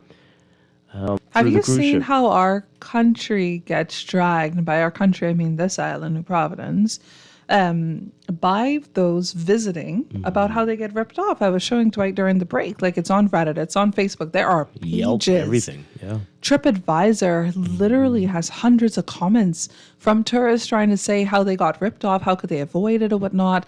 Like, it's a known thing. And it's like, we don't care. That one person could reach how many others that could be visiting us, and we still rely on tourism as our number one industry. Yeah. Do we not understand or fully appreciate how this is damaging us? This person says, first of all, the taxi sector should target everyone on the island that needs transportation, tourists and locals. They're mad about losing jobs. Well, how about this? We get Uber or something similar. And I don't know why they're saying government-like app. No, government. We don't need the government in this. Please. No. Anyway, something similar, and allow taxi drivers to be first on it for a period. Prove that the demand is higher than the supply, and then open the market to anyone. This one says here, by the way, taxi drivers in the Bahamas don't pick up black people. Wow. Especially Bahamians at night. Okay. Politics has caused all of these problems. There are too many taxi and livery plates out there. The market is oversaturated with political taxi plates. Now you're hearing the minister saying they need to take over 800 off the streets. Yeah. Mm-hmm. Well, this person says here, this administration loves to boast about being union friendly and signing these countless agreements, yet every week another group of workers is on strike or out protesting, and this is always the case, whether it's this administration or anyone. This is how it is. If this is what they call harmony with the unions, then it's a sad reflection of failed leadership and broken promises. Again, this is always how it is. When you allow foreigners to control your sea and airports and your major assets like BTC, BPL, and beaches and natural resources, you return yourself to slavery, oppression, and frustration. Thanks again to our smart politicians. Okay, I'm not sure how that's related to this, but okay. Thank you. This person says that the tourists themselves have been complaining about the price and aggression of the taxi drivers in the Facebook groups. Mm-hmm. Literally looking at a number of them right now. Yeah. I find many of the arguments by taxi drivers to be nonsensical. Just 2 weeks ago, they were protesting against the point for interrupting their right to park illegally on a blind curve on the sidewalk across the street. And the new commissioner sees all of this and does nothing. Listen, Police commissioner? the way they park their car is a parking spot. Drivers resist any form of systematic reform that would be order. There are a few that profit from the chaos, and they have the loudest voice. It's embarrassing to see people that are supposed to be professional hassling tourists. Taxi prices are too expensive. When coming from the airport, they charge you per person and per bag. No thanks. I'll wait for an hour for a ride, and then pay over $100. Wow. I find it's 14 zones. I'm looking at. Powerful. It says, some time ago you had some gentlemen on discussing rideshare services as options. Do you recall if they were opposed by the taxi union in service of locals? Yeah, they reject everything that could take away their money. Yeah, it's a challenge. This person says the entire garage transportation on this island needs to be completely revamped. Leave this island and go to a sensible run city like Toronto. From your experience there, you will see how backward life is on this island. Even a non-sensibly run city will have better ground transportation systems than we do here. So plenty examples of terrible cities with better public transportation. We'll take these calls very quickly. We've got to move. We're running out of time. Good morning. You're on the air. Hey, good morning, Mr. Strachan. Good morning. And to your guest. Morning. Yes, sir. I drive a taxi as well, right? I have a question for you, right? If a police officer is charged with manslaughter, right? In the coroner's court, whatever it is, so he's found that case needs to go to the Supreme Court, right? Would you think the whole police force is being... I admit there are taxi drivers out there doing nonsense, but still, every day, hundreds of taxi drivers are putting smiles on people's faces. They're doing it honestly and the right way. Now, the guys who are doing the foolishness, that's where the road traffic or police traffic have to come in and get these guys off the streets. But there are hundreds of taxi drivers every day putting a smile on a tourist's face. So I got a couple questions for you. So Yes, what do you make of the what happened at the port yesterday? And then my other question is, do you pick up locals? So I drive a taxi. I have local clients. You call me, I'm coming for you. Okay. Now I don't work nights. If I work nights, it got to be pre-arranged. But if you call me, I'm coming for you. Right now, for yesterday, I know I work on Bay Street. The cruise port area is a little more charged up. I agree with that. Right? It is a little more charged. People are hustling because people come to the ship and guys trying to get a fare. Right? Now maybe the police can do a better job of having those guys back some more, but they can find ways to control that, right? But I know some tourists because some tourists do say that they don't want to be hassled. I agree with that part of it, right? I was not there yesterday when it happened because I say I work on Bay Street, so I don't all the details, right? But if you look at downtown, there's no markings, proper markings on Bay Street. You cannot see the taxi marks. You have people parking taxi spots all day. You have SDs driving, picking up people from the cars. For the cruise port to be the major area for tourism in the Bahamas, you need proper policing and proper road traffic policing down there. There's not enough policing down there. Like I said, there are people out there who I think are giving taxi drivers a bad name. I cannot dispute that. I've seen it firsthand. I've heard stories of people overcharging people. Just yesterday, I had a guest go to Paradise Island. I charged him $22 from I think Margaritaville, right? The guy gave me $42. So I said, "Still no, that's not the price." I said $22. I gave him $20 back. Now, will every taxi driver do that? Probably not. Right? More policing, because there are people out there, sir, I agree, are doing foolishness and giving the good drivers a bad name. Okay. Everybody's not a bad driver.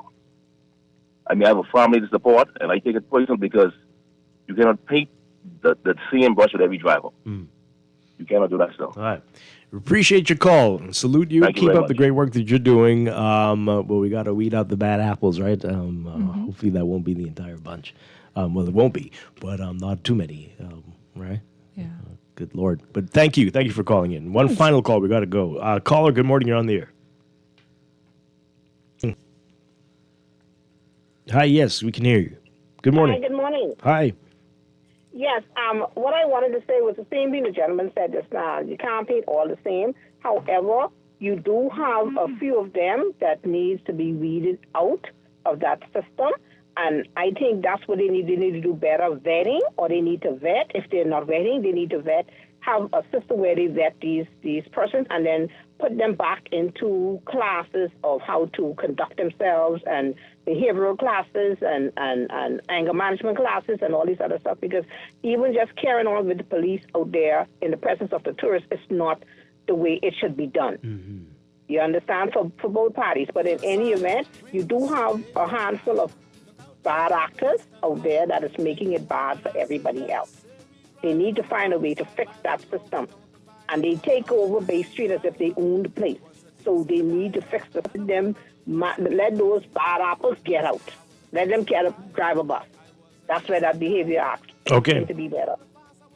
Thank you very much. Thank you. Appreciate it. As we go, this text here, this person says that we should not agree for the taxi drivers to be treated this way. We should all gather up and support them, the ones that are treated like professionals. The majority of them are professional taxi drivers. This is wrong, and we should not agree.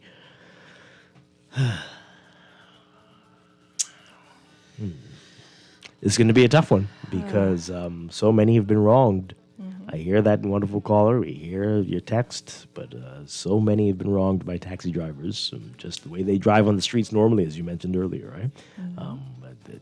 It used to be the bus drivers. It used to be the record drivers, right? It's still the bus drivers. But the worst ones.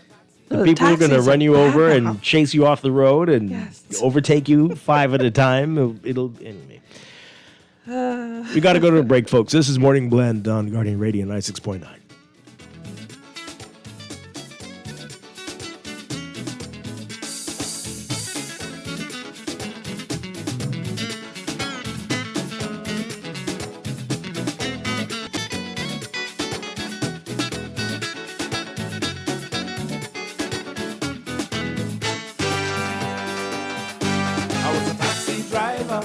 Was a deep sea diver, and when I want to pass, I would mash the gas. I was a taxi driver. I say I was a taxi driver. I was a deep sea diver, and when I want to pass, I would mash the gas. I was a taxi driver. No one likes a fender bender. Oh, man. From a little scratch to a full mashup, NUA Insurance has got you covered with auto insurance tailored to fit your needs and budget. For affordable rates with free on-site accident assistance, visit us online or in branch and just ask us. NUA Insurance. Ask us because we've got you covered.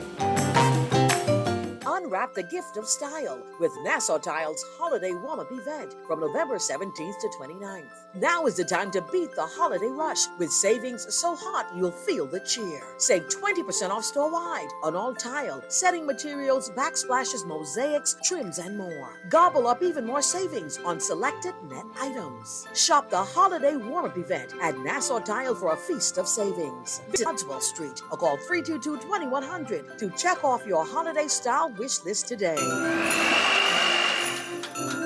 Mom, the Christmas cookies are ready. Leave them right here under the tree for Santa or for CIBC Caribbean. 'Tis the season for dreams to come true. Whether it's a house, land, vehicle, or upgrading your home, CIBC Caribbean can support your dreams with the financing you need. Enjoy incredible cashback deals with mortgages and land loans. Plus, your approved loan gives you a chance to win up to US $5,000. Apply now at www.cibccaribbean.com/sweeten the season. Terms and conditions apply. In the world of business, technology is not a choice, it's a necessity. And for businesses that demand excellence, there's only one choice for unparalleled support and cutting-edge technology.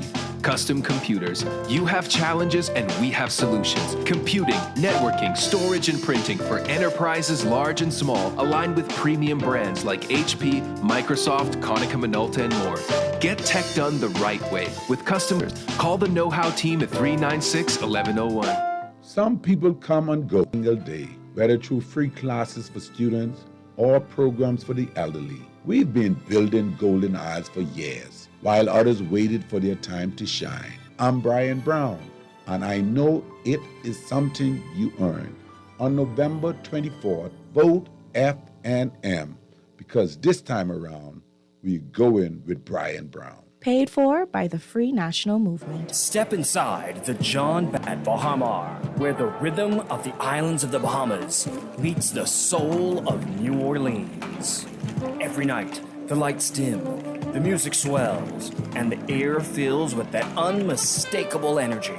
The kind that makes you close your eyes and just feel. Savor signature cocktails, curated small plates, and live performances from world-class musicians, all in an intimate, artfully designed space where every seat has a story. Whether it's a romantic night out or a spontaneous evening with friends, this is where you want to be. The John Baptiste Jazz Club, only at Baha Mar. Reserve your table now at bahamar.com/jazz club or through the Baha Mar app, because every evening plays its own tune. This is Guardian Radio 96.9 FM, streaming on GuardianTalkRadio.com and the Guardian Radio app, Nassau, Bahamas. Sherwin-Williams Bahamas doesn't mess about when it comes to product range and product knowledge. If it's a new walk the store and study that product. One thing with our boss, if a new product comes in, he takes the time and he's always keeping us up to date with product knowledge. And we just had 9 weeks of different products that we had to study, and we had exams at the end of each product. Yeah. The only way we can sell the product effective, we have to know that product. Yeah, that helps us to relate to our customers. It gives us better knowledge to know what product to introduce to them. You understand? So we can know what product to give them to use and what product not to give them to use. So product knowledge is really key in Sherwin-Williams. They got the keys. And the key is the product knowledge that comes with our extensive product range at Sherwin-Williams Paints, Bahamas. Find color in every day. Bahamian families, mark your calendars. On Sunday, November 23rd from 6 to 8 p.m. at the British Colonial Hilton. Meet 13 of Canada's top CAIS accredited boarding schools. Join our schools for a casual yet informative Canadian reception directly following the Betty Walker Fair. Discover how CAIS boarding schools offer small classes, personalized support, and a safe, inclusive community that prepares students for success at top global universities. Don't miss it. Sunday, November 23rd from 6 to 8 p.m. at the British Colonial Hilton.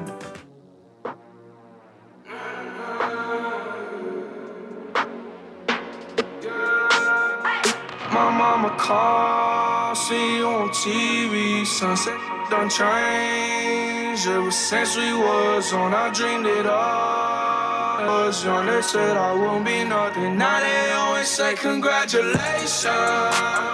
Worked so hard, forgot how to vacation. They ain't never had the dedication. People hating, say we changing, look, we made it. Yeah, we made it. That was never friendly, yeah. Now I'm jumping out of Bentley, yeah. And I know I sound dramatic, yeah. But I know I had to have it, yeah. For the money, I'm a savage, yeah. I be itching like I had it, yeah. I'm surrounded 20 bags, yeah. But they didn't know me last year, yeah. Everyone wanna act like they important. Welcome back to Morning Blends on Guardian Radio 96.9. Dwight Strachan along with D'Andrew Cartwright on this Monday morning, and we're changing gears, talking about the Wilson Grants and the Wilson Awards, and with the University of the Bahamas, we're very pleased to welcome awardees Dr. Kristen Nwala and Dr. Williamson Gustav. Good to have you with us. Good morning. Thanks for having us. Good morning. Thanks for having us. All right, so let's get some, what are the Wilson Awards all about before we get to your work and your research? Sure. The Wilson... Get a little bit closer to the mic. Yep. There The we Wilson go. Awards were established through the generosity of Sir Franklin and Lady Sharon Wilson and the Wilson Family Foundation, and they're administered by the University of the Bahamas. And the theme for the Wilson Awards is Development and Sustainability in the Bahamas, Past, Present, and Future. And they award the Wilson Award, which is for ongoing research, and the Wilson Prize, which this is the inaugural year for that, for excellence in completed research. And Dr. Gustav and I both received a Wilson Award in 2024 and a renewal this year. Excellent, excellent. And there is quite a bit of research happening at the university. People are not necessarily aware of that. But let's talk a little bit about that and why it is important for there to be independent research at the University of the Bahamas. Executive Director of the Small Island Sustainability Research Complex at University of the Bahamas. Dr. Gustav is a faculty member in the... Cells. Yes, in cells, chemistry, environmental, and life sciences. And both departments are doing a lot of research in the scientific space, in particular in SIS, Small Island Sustainability. We're doing a lot of interdisciplinary research, looking from different perspectives and different disciplines at issues related to and surrounding sustainability. So a lot of natural science and social science research really focused on the sustainability of the islands, looking at issues of the past and also how we can proceed in the future to safeguard our resources. And Right. Dr. Gustav and I are in particular focused on soil and freshwater resources. Okay. All right. So this is the research for which you've received the grant, the award. Yes. All right. So tell us more about it and what you found so far and how this is going. And you might need to get a little closer as well, Dr. Gustav. No problem. All right. It's actually going pretty well. We've been working on soil and groundwater in the Bahamas for the last 5 years. We actually started right after Hurricane Dorian. We wanted to assess the damage that was caused to not only the soil, but the freshwater resources on Grand Bahama. And Dr. Nwala and myself have been monitoring how the groundwater has been recovering post-Hurricane Dorian in Grand Bahama, and how the soil health has also been recovering since then. We've now extended this work to New Providence, where we've been looking at the freshwater quality at the different well fields. We started some work last semester in the Windsor well field, and we intended to carrying out in other well field as well. Okay, so many questions based on that. Grand Bahama, I mean, there's so much concern there. The pine forest it looks like it's going to take a long time for it to come back. But what are you finding all these years later since Dorian? There have been improvements, especially in the soil. The soil is doing much better. It's like almost back to what it was prior to Hurricane Dorian. Okay. But it's a little bit slower in the freshwater, and I think I'll let Dr. Nwala talk on that. Sure. So we're 6 years out now from Hurricane Dorian, and we're still seeing very high salinity levels. So that's measuring essentially how much salts are in the freshwater. Grand Bahama used to have the second largest freshwater lens in all of the islands. They used to boast about that. Yes, after Andros. We still don't know the full extent right now of how much fresh water is available, but basically any time that it rains, that water infiltrates through the soils down into the ground, and then it sits atop denser salt water underneath. And that layer of fresh water on top is the freshwater lens, and that's what we tap into for our drinking water sources when we don't use reverse osmosis or desalination. So the impacts from flooding, and in some areas of Grand Bahama, it was up to 22 feet in some areas of the island, and that was essentially ocean water or salt water. And when that happens, it basically eradicates your freshwater lens, and it has to rebuild over time. So we've been measuring since that time through, both of us have been working on that, but also collaborating with other researchers and the GBUC as well, the Grand Bahama Utility Company, as well as many other individuals and stakeholders on that island. But we're looking at how it has been recovering over time, and it's taking a long time, and we hopefully in the next stages we'll be able to model that to give a better prediction for the amount of time that it will take. But right now, after 6 years, it still has very high saline levels, and we anticipate it will take many decades more if we don't do something about that specifically. Yeah. Wow. So can you give percentages or any type of, so we can understand what are we talking about here? We can't give specific predictions because across two of the major well fields throughout Freeport that were about 90% of the water supply. So after the hurricane, they moved to portable reverse osmosis so that they could provide drinking water to the island. But it's been a lot through the past 6 years. Every year we've been going in basically to collect data, but we don't have specific numbers right now until we are able to put those into models and run those. Right. Is this normal for other parts of the world that have experienced this for it to be taking this long, or is it slower than you thought it would have been? It's normal.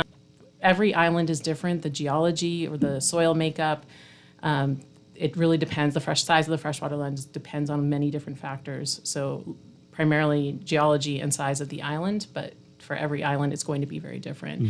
But there are other areas of the world that have experienced similar occurrences, and it does take a long time. Yeah.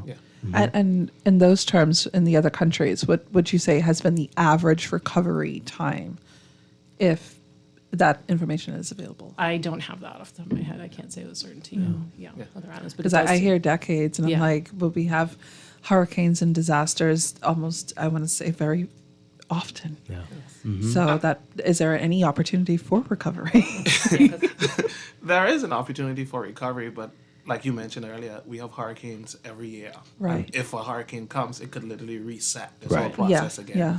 And as long as you're using the groundwater, it's also limited using it. You're pulling water out of the freshwater lens, and that kind of decreases and help to, if you pull it, you're going to pull up saline water as well and can prolong this process. Mm-hmm.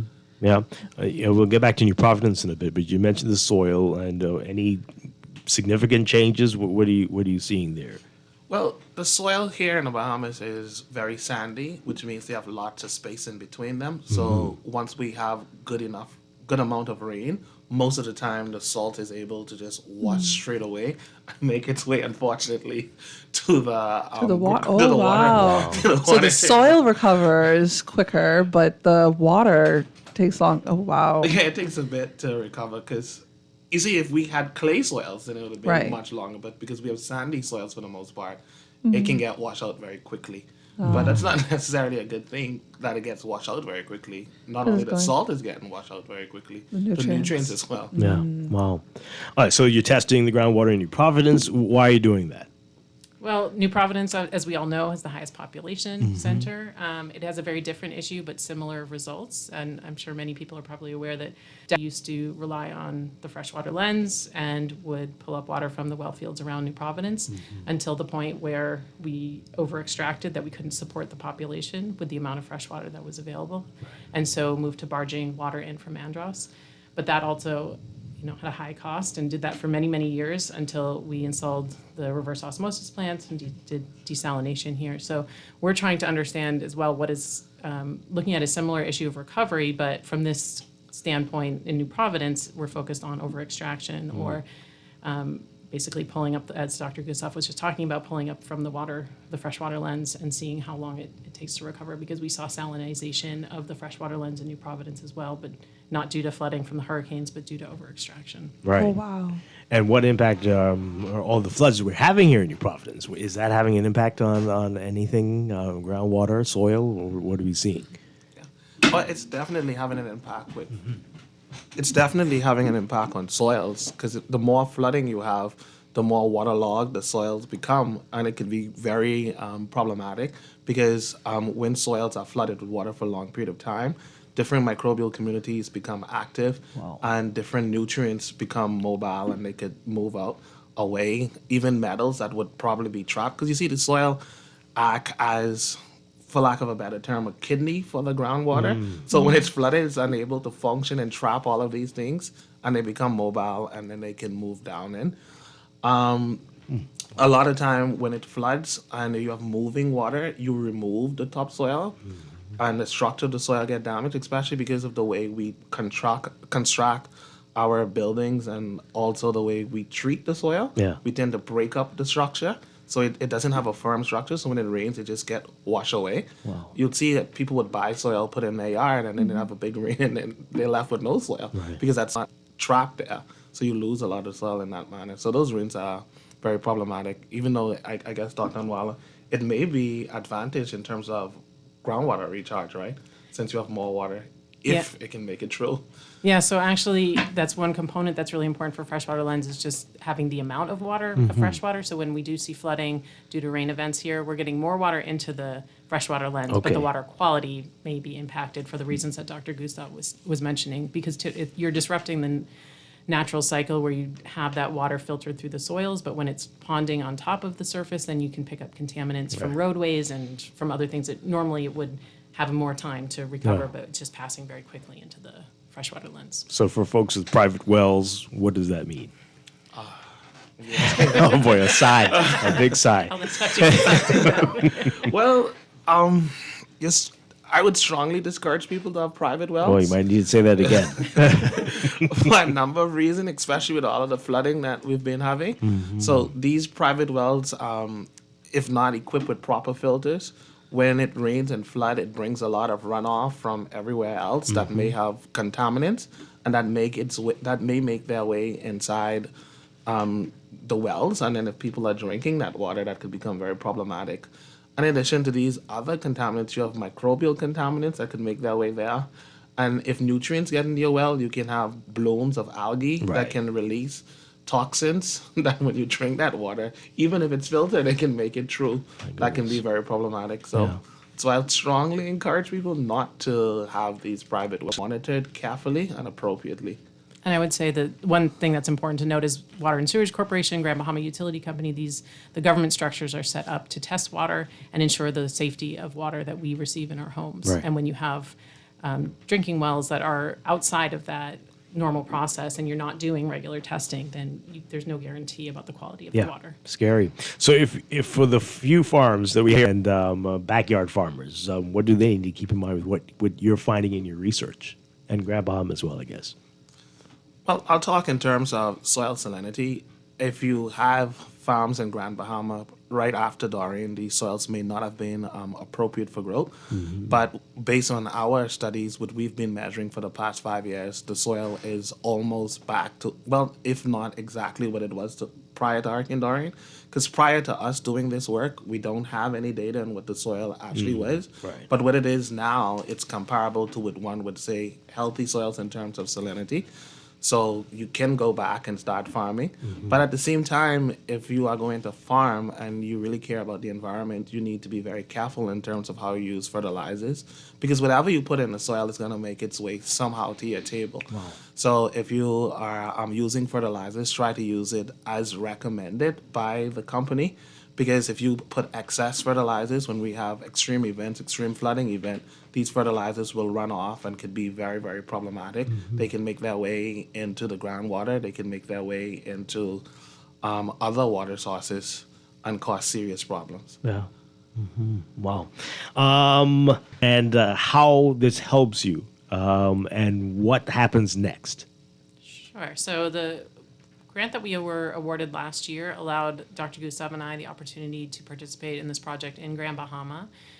We were able to bring students from University of the Bahamas based in Oaksfield campus here in Nassau to Freeport. We also had students from UB North in Freeport who were involved in that project, and we had maybe 20 to 30 students who were involved in that. So they're receiving training on research opportunities and field methodology that hopefully someday that they can participate in some of these projects as well. But it allows, we're doing a larger collaboration with many different universities from around the world, with government as well, and other private institutions and local stakeholders in Grand Bahama. So it allowed us to have Bahamian representation in that project and in that collaboration. I don't know if you want to talk about this project for this year. So in addition to what Dr. Anwala would have mentioned, the work we're doing is actually one of the, if not the only work that's collecting background data on soil health and water quality in the Bahamas. And not only that, we have collected data, like I explained earlier, for a period of 5 to 6 years. And most recently, we have synthesized this data in one final paper where we propose a framework in which policymakers and even the general public can adapt or participate in, so we can better monitor and respond to our fragile island freshwater resource and soil resources face. That paper has been recently published in the IJBS, which is a journal that is run by the University of the Bahamas. And it's available free of charge because it's open access. And in that paper, we highlighted not only the problem, but also propose a number of solutions that we can use to try to, one, counteract what we're already facing, and two, be a little bit proactive and protect our resources from these natural and anthropogenic events that the soil and groundwater faces. Okay. Wow. And so how much longer will your work go on? Or is it winding down? Or does it depend on funding? It heavily depends on funding. We have been working on this with or without funding, but we are very thankful to the generosity of the Wilson Foundation, and we anticipate that the Wilson Foundation will continue to be generous and help to drive this project forward. This is not something that you can do and stop, because the more data you have, we want to begin to design and train models to help us to make better prediction.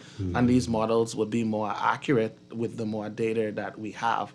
So the longer we can continue this project, the better it would be. And of course, the more we can advocate for the soil and groundwater, the more we can get public buy-in, and that's actually very important to helping solve these problems. Because we could sit in our classrooms and hear on the radio, but if we don't get the public to buy in, and help to contribute to these recovery efforts, there's nothing that's going to happen because the public is who's going to drive it. Yeah. And if I can add, I think that we are both very committed to working on this issue and continuing to expand the research. And as Dr. Gustav mentioned, we're really grateful for the Wilson Foundation for awarding us this opportunity. And I'd like to point out that there aren't many opportunities for funding within the Bahamas. This is a challenge that we have as faculty and researchers at UB, that other countries have government bodies that disperse research funds. The Bahamas does not have that. So the Wilson Award is really critical for providing research funds for local researchers to be involved in these projects. Wonderful. And I think we have a very different motivation being local researchers and working here to continue studying this issue. And even though we have collaborations with foreign researchers as well, it's important for us to continue that and that work, and the Wilson Foundation allows us to do that. Wonderful We're stuff. very grateful for them. Yeah, and most importantly, without water and soil, there will be no us. Right, So absolutely. if that's not enough motivation. Thank you so much for being here this morning. Congratulations again, and keep up the great work that you're doing. And thank you to the Wilson Foundation as well. Dr. Kristen Nwala and Dr. Williamson Gustav, thank you. Really appreciate you being here this morning. Thank you. Thank you. All right, we're going to take a break for news and be back. A whole lot more on the climate and the environment coming up.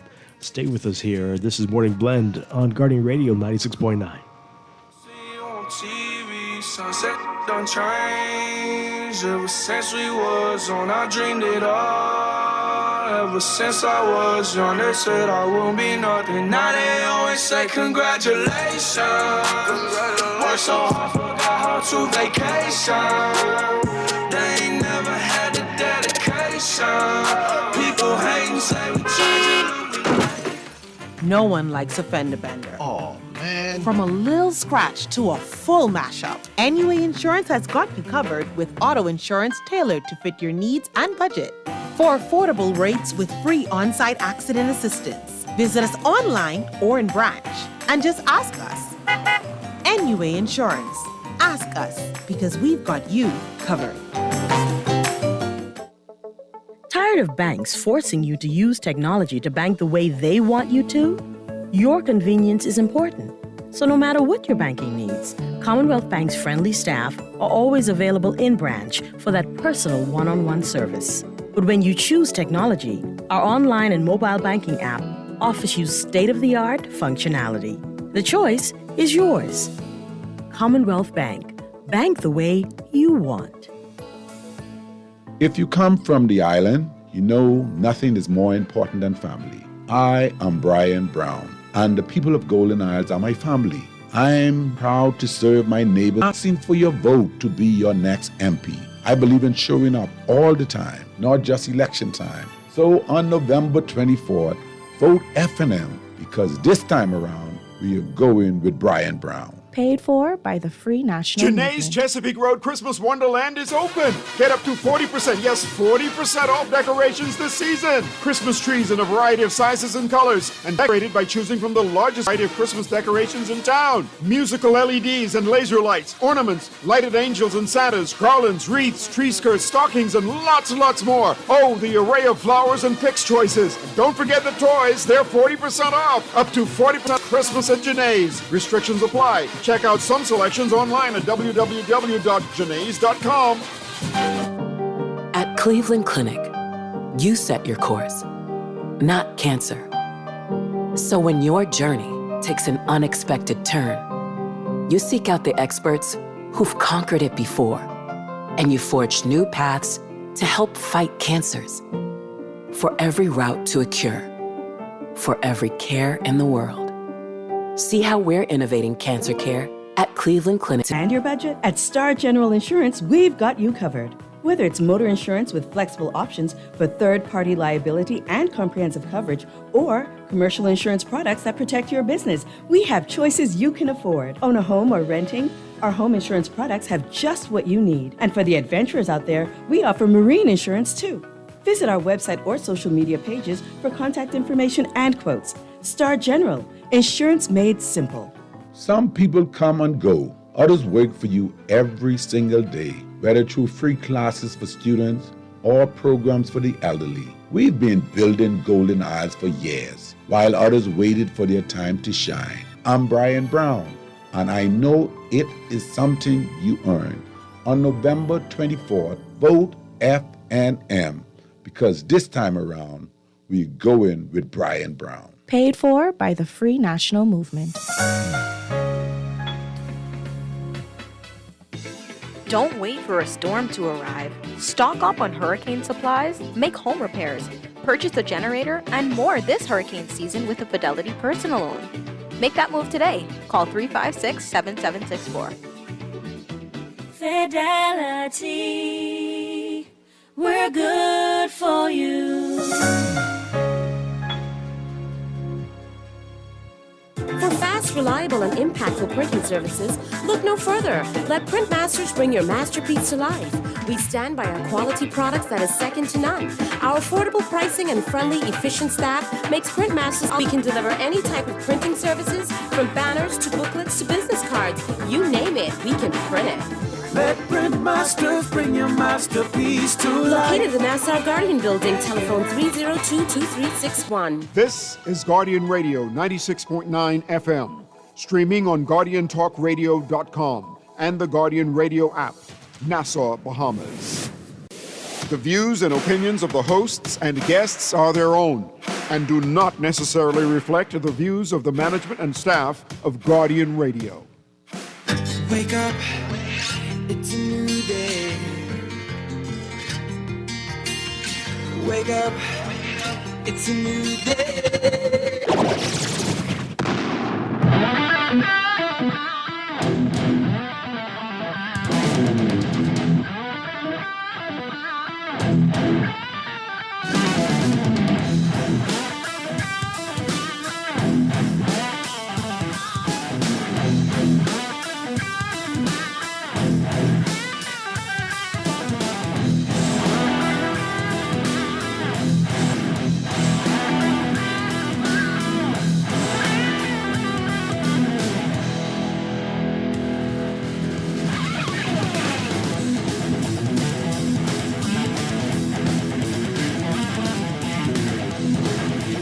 Good morning and welcome to Morning Blend Business on this Monday, November 10th, 2025. Welcome back to our Morning Blend listeners. Once again, I'm Dwight along with DeAndre Cartwright, and this morning we are talking about climate, the environment, and so much with the Climate Change and Environmental Advisory Unit. We have a full studio this morning. Very pleased to welcome back to the show Rochelle Newbold, Charles Hamilton. We have Larissa Cartwright, Melissa Ingraham, and Jervon Sands. Good morning, everybody. Good to have you all with us. All right, so we're going to be learning a lot this morning. Rochelle Newbold, let's begin with you. COP30 is already underway now, right, in Brazil, but you're heading there soon. Tell us about that, and especially in light of movements globally where we have big countries like the U.S. that are changing their tune on climate change and the environment and what that means for a country like the Bahamas. Okay, so let's start off with the facts, noting that the UNFCCC is a grouping of countries of 198. One country has decided to step out. 197 countries are still committed to the cause, right? So let's look at it from that perspective. It's a powerful country, though. So is China. Wow. And they're still committed to the cause as well. So there's a gambit of variance amongst the countries.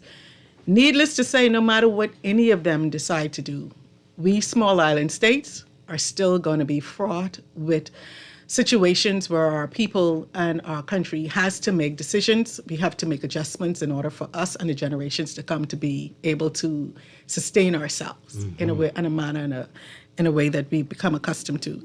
So yes, this COP30 is supposed to be the Caribbean and Latin American COP. So it is supposed to be controlled and directed by those states. So it is being held in Belém in Brazil this year. And true to the cause that there's always difficulties that we in this region have to face in GRULAC, which that's the group of Caribbean and Latin American countries. we have been fraught with those difficulties as well. Issues such as abilities to provide accommodations and issues of travel and getting there.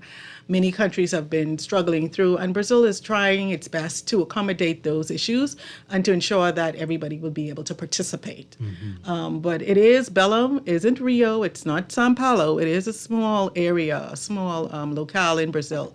So that is hoping to try to synthesize and really target the discussions moving forward. So in like manner, the Bahamas will also be there along with other Caribbean countries, and we're bringing a small strategic strike set of team members to be able to participate in that cause.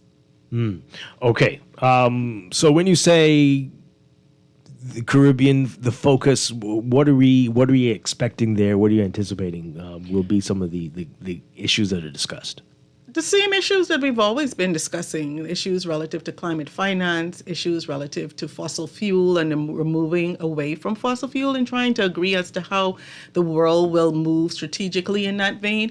Also dealing with issues of climate justice, and then also trying to talk about how the next generation is going to be prepared to take this leadership role, because even if the world was to hit net zero today, it will still be an impact that's going to be felt for the next 50, 60, 70 years. So those individuals who will be able to take up the reins and continue in that work, making sure that they have a voice and a presence in the process. Yeah. So I got to ask you, don't want to dwell on that too long, but you said it. It's only one country, but their president is still denying some of the stuff that's happening with global warming, and we've got a lot of people in the U.S. talking like this as well, like turning their backs on some of the proposals that have been made, the changes that were supposed to be coming.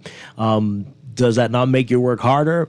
And knowing that we've had some people around here who talk in a similar manner, what does that mean? So the U.S. hasn't withdrawn completely from the climate process. They've just withdrawn from the portion that says we're going to set a target for this year at this date and this amount. Okay. That is the only thing that they've said, that we can control that. No one's going to dictate that to us. We'll control it. But they're still a part of the process. Their voice is still in the room, and we are still trying to negotiate as all humanity on this planet.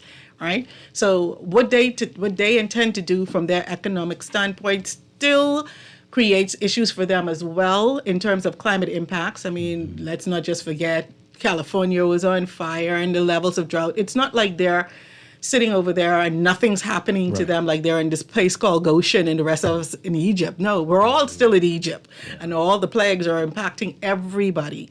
But they do have, in comparison to, say, the Bahamas, they do have the economic wherewithal to make certain changes that we may not. So it's all about us who are still committed to the targets, who are still working towards the targets, to see how we can partner with like-minded countries and private sector entities to meet those particular goals. Charles Hamilton? Yeah, and Dwight, the thing are hundreds of local and state representatives that are attending COP.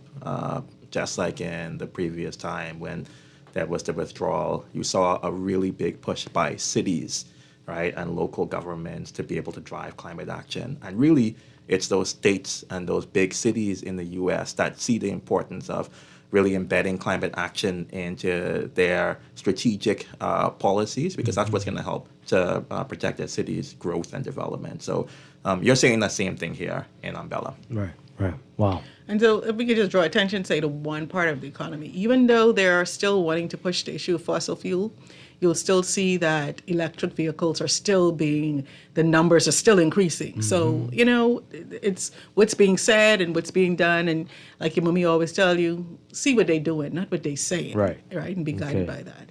All right, so in the same vein, carbon credits, this was a big push, especially from our part under the U.S. Biden administration. Are we still on the same path? Are we going down that path? Has anything changed since the new U.S. administration? No, they're still their private sector is still interested, because everybody wants to be seen as doing the right thing. They want to be seen as an environmentally conscious entity. Microsoft and all the big boys, Amazon, they're all looking at ways to show that they're contributing to the environment. Hamilton? Yeah, no. You may see that the language may have changed, but the intent is still there, right? And so those big entities, they may not be using the word climate change a lot, but they're using environmental stewardship. They're talking about corporate social responsibility, and you're still seeing them. Just most recently at COP, you saw where, again, EU, Brazil, China, and other countries have come together to form a coalition to help advance a global carbon market and global carbon pricing initiative. And so, again, just because you may see one particular player at a federal level withdrawing doesn't mean that the action isn't continuing, and it continues to be a priority for our country and for other countries around the world. Yeah. All right. So tell us about the Bahamas and how we are looking with carbon credits and explain where we are right now. Yeah. We continue to do our work in terms of the blue carbon space. You would have actually seen in our updated NDC where we saw the importance of having to advance the issues of Article 6 and carbon credits in order to help drive climate action in the Bahamas. And the reason why that was placed in that document is because that helps to act as a prospectus for helping to secure even further investments outside of the country to help advance the protection of our carbon sinks, our seagrasses, our mangroves, our forests, etc. Just recently in Brazil, there was a giant forest facility that was just launched and financed at the tune of some like $100 billion. And big players are seeing the importance of protecting these sinks because we know that the time frame for helping to prevent 1.5 from not being achieved, even though it would be very difficult, right? We still realize that we can't give up and we have to drive to finance towards it. And so in the country, we're continuing our work in blue carbon and continuing to ensure that science is being driven behind it. The verification process is still ongoing. And I know people are like, what do you mean by this?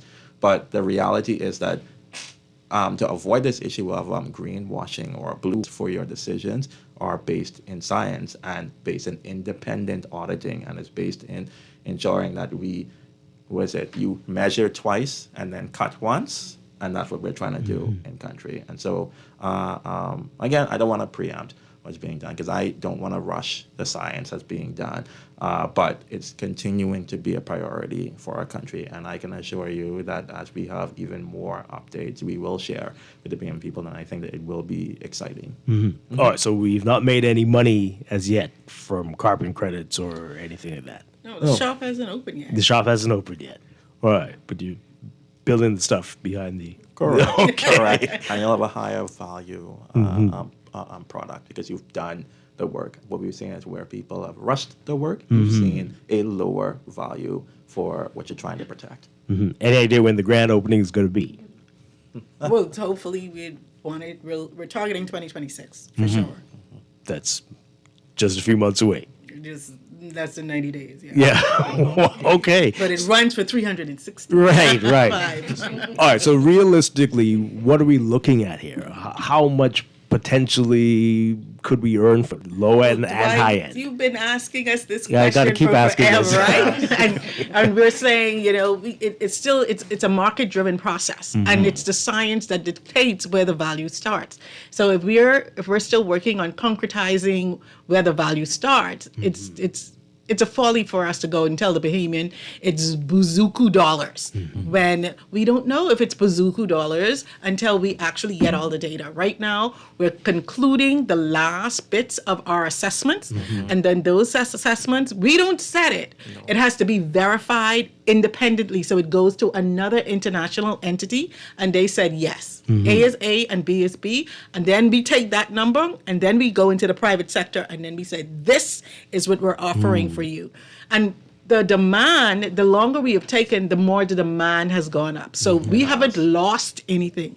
But like Hamilton says, some of our predecessors have rushed to the market, put everything they had on sale, and got $1 a ton, and so we're not doing that. We're not doing that. We know what we have. We see the value of what we have, and when we go to the market, we will be demanding a price. We will be dictated to. Okay. Any objective? Any goal post? Anything like that?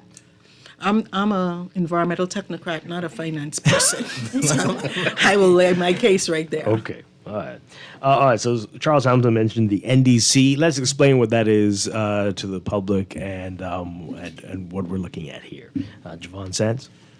Right. Thank you. So the NDC process is coming directly out of the Paris Agreement, and Mr. Hamilton would have also mentioned the 1.5 target, and it is definitely linked to that target, and it is a process that's meant to reflect country-level priorities, ambitions, as it relates to climate action on a global stage. And so our NDC is really a reflection of what our country is doing, wants to do, is able to do, and what we need to get that done. Mm-hmm. And I'll try and walk you through the document itself initially. And so we always start by setting the scene, providing what our national circumstances are, where we're at and how we've gotten there. That's relative to the science, the meteorology, the climate science, and all of those details on how we are the small and developing state, right. And also reflecting our policy plans and trajectory. And so for this particular NDC 3.0, we made the decision to focus our energies towards the adaptation section and really build that out stronger than it has been in the past, because what we know and what we want our global audience to know is that adaptation is of crucial importance for us as a small and developing state. And what comes attached to that is a need for technical capacity, financial capacity, and also a stronger understanding of where the problems lie and how we are building stronger to address them. And so in our adaptation section, particularly, we would have made a process of looking back on our previous NDC, the updated NDC from 2022, and making a concerted effort to update those actions to truly reflect priorities of the country in adaptation moving forward to the 2035 goal, which is the implementation period for this particular NDC, 2031 to 2035. And that is a bit of a ways out, but it allows for us to have the long-term planning to be able to actually meet those targets under adaptation as well as mitigation. Because even though we as a small and developing state are contributing minimally and negligibly to the global emissions, we still, as parties to the UNFCCC, to the Paris Agreement, we are fulfilling our duties under mitigation, and we are proposing targets, and we are making good on our ambitions towards that. And it's not just wishful thinking. This is also backed by modeling, backed by the climate science. We are doing that work as well to ensure that we are setting those priorities and working towards meeting them. Mm-hmm. Well, okay. That's a lot there. So this is kind of like our national development plan, but for climate. Yeah. Okay. So adaptation. Yeah. Getting everybody on board of this, right? And that's been a challenge. How are we going to be all on the same page here? Melissa? So I'll jump in here. National Adaptation Plan, or NAP. And so basically the NAP is it's one of the official reporting requirements that we as a country have to do to the UNFCCC. So the NDC that would have just been mentioned is one of those 4 reports as well. Mm-hmm. More specifically, it focuses, essentially on how countries prepare for and respond to climate adaptation planning, as well as responding to the impacts of climate change. So we will be working on having a guide for long-term adaptation planning to strengthen national institutions as well as building capacity with this project. Additionally, there will be 4 key sectors that the project is targeting. So sectoral adaptation plans, or SAPs, as we would break them down into. And those sectors are critical infrastructure, coastal and marine, tourism, as well as agriculture. It's important to mention that the Bahamas has never previously produced or submitted a NAP, so this would mark a major milestone for the country as well. Mm. And this project is a 3-year project valued at about $3 million. Mm-hmm. All right, so because there's always the complaint that we're out there preaching this stuff, but are we really practicing what we're preaching here?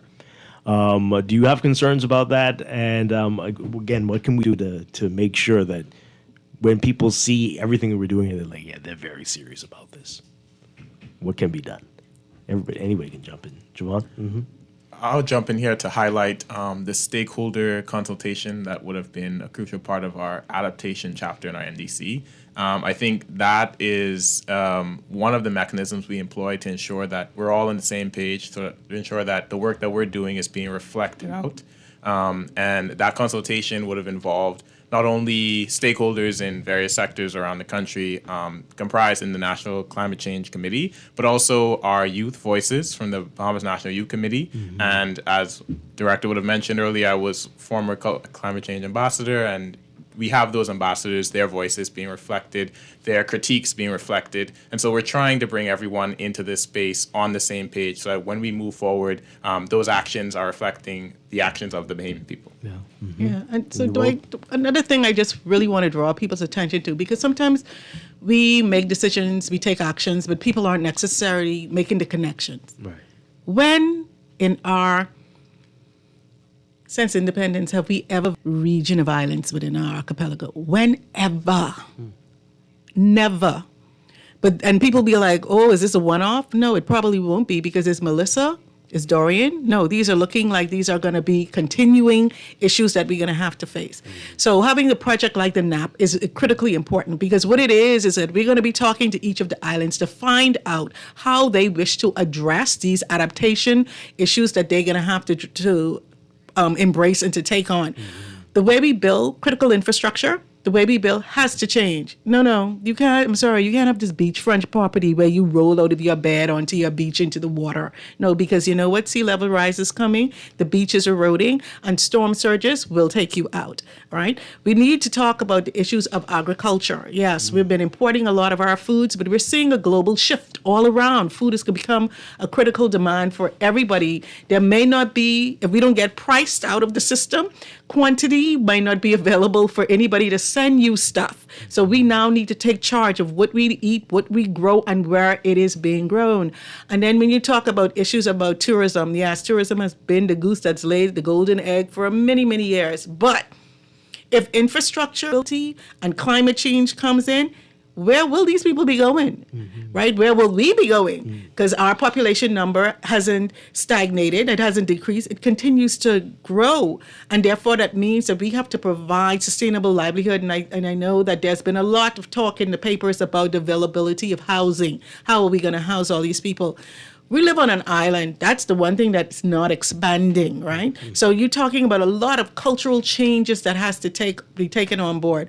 And then when we talk about the issue of the emissions and our energy demand, and then how people are supposed to adapt in this, people complaining about their light bill. And then with that, I would turn it right over there to the Registrar. Thank you. Before we get to you, Larissa, you said something about you living on the beach. There are a lot of people doing that now. So what's going to happen to those people who are already in that scenario? They are right there, and things are changing. And yeah, every time it rains, we have big flooding, and the waves are coming in. What does that mean going forward for those folks? Whenever you make a decision about what it is that you're planning to do, you decide that you're going to buy this product versus that product, pros and cons, whatever the thing is. One thing I caution people to think is that the government, no matter what government is in power, where is this endless supply of financial resources supposed to come from? $3.4 billion for Dorian, right? We're still trying to work our way through that cost. If Melissa, which did do some damage, not this one, right? Which did do some damage, but had there been significant damage, like the west side of Jamaica, and you have these reoccurring sorts of things, it's illogical to think that we will be in a position to repair, rebuild on a constant basis. And this is why when we talk about the National Adaptation Plan, people have to get on board to have an understanding of we cannot continue to do these things that we did before, because the situation is totally different. We need to adapt. We need to adjust. I went to school in North Carolina. In North Carolina, on their coastal islands, once you start to feel the impacts, the federal government does not allow you to try to save that infrastructure. Wow. Nature comes and takes it. Nature comes and takes it, because we cannot out-engineer nature, right? And I'm saying to my Bahamian people, When we build, we need to build wisely. When we consider the infrastructure, don't look at HGTV to determine your design cost for your home. Look at the topography of the land that you are presently engaged below the bank. Build in light of what it is that you are facing. So everything may not be on the ground floor. You might have to have a 2-story structure where the first floor is designed such that if there's flooding, you won't not necessarily experience significant impacts. The water will come in, carpet down there, it's all tile, your electrical sockets are not sitting at a certain level, it's up higher or whatever the case is. You need to be a very well-informed client when you go and talk to your architects, when you have your designs drawn. And like I said, don't go by the cabins in the woods in North America where they don't have the experiences that you definitely gonna experience because you're living on an island. Yeah. In some cases, that's less than 5 miles across. So chances are, depending on a storm and a model, you're gonna get flooded. We've seen the modeling for New Providence. The southwest side of New Providence is prone to be flooded.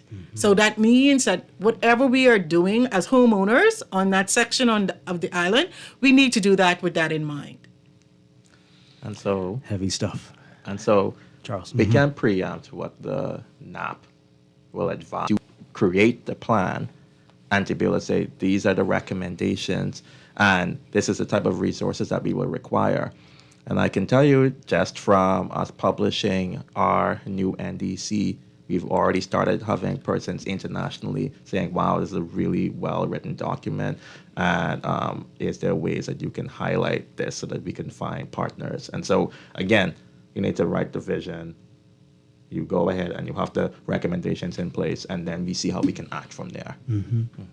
So just to piggyback off of the two conversations happening, so there is intention behind the way that our documents are being strategically written. So the NDC had a very strong adaptation component to it, and we would have identified adaptation targets, as Jervon would have mentioned.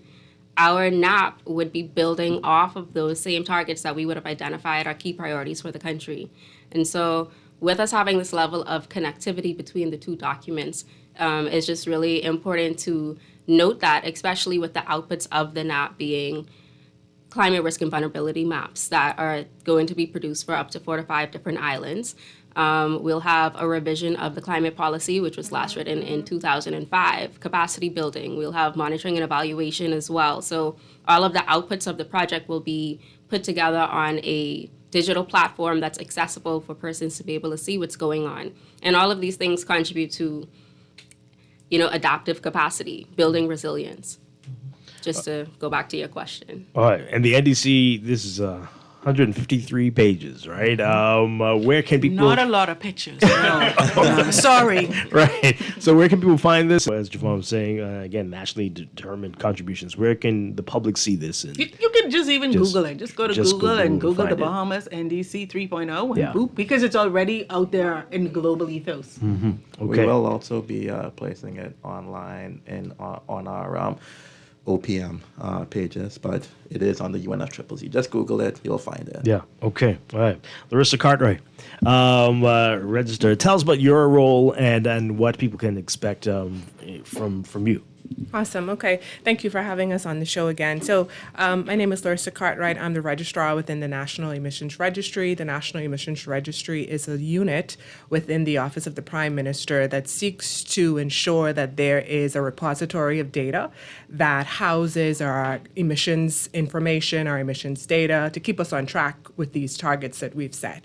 And so, as my colleagues would have spoken a few moments ago, we note that climate action requires a multi-layered, multifaceted approach from countries. You have to speak to mitigation, adaptation, and ensure that these things are concurrent, ensuring that they're merging well together, because unlike other countries, the Bahamas has so many islands to meet the needs of in terms of climate action. And so the National Emissions Registry has spoken to a lot of stakeholders, as it is our role to take stock of what persons are doing to endorse their climate action programs.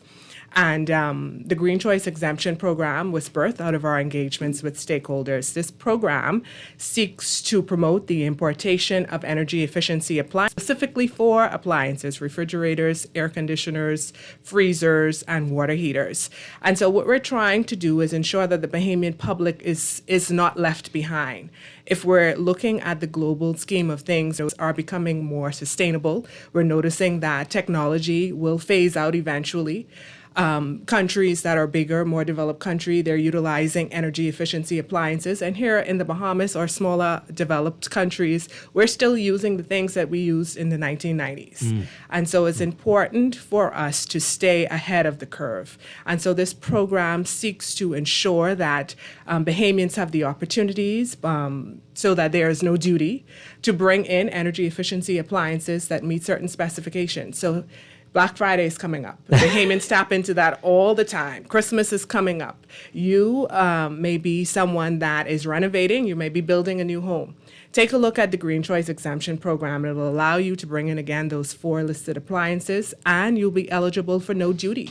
Still have to pay VAT, but it's a start. Okay, say those appliances again. Refrigerators, air conditioners, freezers, and water heaters. So only those. You couldn't. Only those not- at this time. The program is so it considering. may be expanded. Yes, we've been getting a lot of calls about washers and dryers, and so sure. we're listening Yeah. to the public. But that wouldn't be Not right for now. this iteration. Okay. So you mentioned emissions. Give us some more on that. I mean, is it going to be like you're going to crack down on my car that might be polluting, or is it how big are we talking here? Oh boy. Or how small are we talking here? All right, so the National Emissions Registry requires, under law, because we were birthed out of the Climate Change and Carbon Markets Initiative Act, that certain entities, those that are listed in the NDC, must report to us on an annual basis. And so those in the transportation sector, those in the energy sector, our energy providers, those in sectors such as construction, et cetera, all of these things promote emissions in the country. What we're doing is trying to take stock. We know that we have to submit our NDCs, our national communications, 5-year basis, on a biennial basis. And so it helps us to have an existing repository that keeps those emissions-related data so we don't have to keep bothering our stakeholders every 5 years, every 2 years. We have an ongoing data collection process that allows us to evaluate where we are in terms of the not in terms of the global, but in terms of our national emissions. Okay. All right. Rochelle?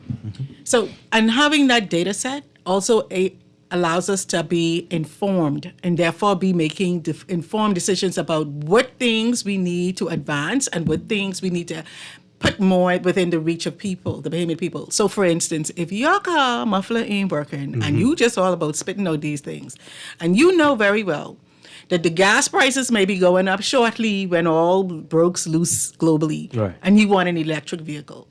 So then the government says, okay, we'll reduce the duty. We might even reduce the VAT. And therefore, we make it more reachable for Bahamians to go ahead and do so. You know, every time we come here, we caution people about these $2,000 cars. Cheap things ain't cheap because they cheap for a reason. Right. And when you see technology, global technology is transitioning away from ICE vehicles. When your car breaks down, what are you going to fix it with? Because they won't be manufacturing those parts anymore. So trying to make, and one of the things that has been highlighted from the NDC is our ambition to advance the percentage increase and how are we going to change this narrative about EV vehicles being available in country. That even also provides private sector opportunities for small and medium businesses, right? So where there used to be gas stations, it might be fast charging electric stations. You know, it gives, the government cannot do everything, no matter what government. It cannot do everything. It is government. Right. And the Bahamian people are very creative when they get good and ready. They're very entrepreneurial in certain things. So we try to make the playing field available to them. We're very much interested in bringing in new actors rather than the old actors, making space, make room for individuals to be innovative as we move forward. And technology is one of the key things that we will have to rapidly move forward in and engaging. All right. So who's doing the testing? How does that work exactly? Tell us more about that. Okay, so what We're not doing emissions testing. Okay. What we're doing is the Bahamas has stated that it will reduce its emissions percentage by a certain year. We realize that we're not a banana republic. We can't just guess that number. Right. We have to be able to use science to show that we are at 10%, 15%, we're at 30%. So what we are seeking to do is gather this information, have this information at the ready. We'll run it through a LEAP model, for instance. It is a software that allows you to take all of these emissions from different sectors, your energy, transportation sector, whatever sector in country that is producing these emissions. Outlook at the year 2030, Bahamas, based on of all these climate actions you're doing, the mitigation actions, the adaptation actions, et cetera, you will be at this number. And so we're trying to ensure that we can give accurate representation to where the Bahamas is at, although the Bahamas is only but a drop in the bucket as it relates to the global scheme of things, the amount of developed countries that truly cause the world to be in this outcry because of climate change and the amount of emissions that they emit. But it's still important, as we are a party to the UNFCCC, we're good stewards, and we're showing that if the Bahamas that emits 0.01 emissions globally can ensure that we're being responsible stewards, so can you. Absolutely. And if we could draw a clear example, like Cartwright kept saying, the transportation sector. So how are we monitoring the emissions in the transportation sector? Right. So where we're going to the apples and orange company. You have this big car lot. How many of these cars you selling on this lot are ICE vehicles? How many are EV vehicles? How much did you sell the last 2 years? So we're tracking the number, and we're seeing a shift of what Bahamians are purchasing. And then you have those that whose name we will not call, but they have big buses, and they're taking these 10 million tourists all up and down the towns, right? So we go with them, and we said, okay, how old are these buses? When have you bought them? What are the newer ones that you're using? What is your modeling for transitioning towards better technologies, lower emissions? So this is how we collect the data. This is how you see the change that's moving throughout the country in, say, for example, the transportation sector. When it gets down to the people, so you got to start with the big sectorial businesses, then you move to the people, the individuals.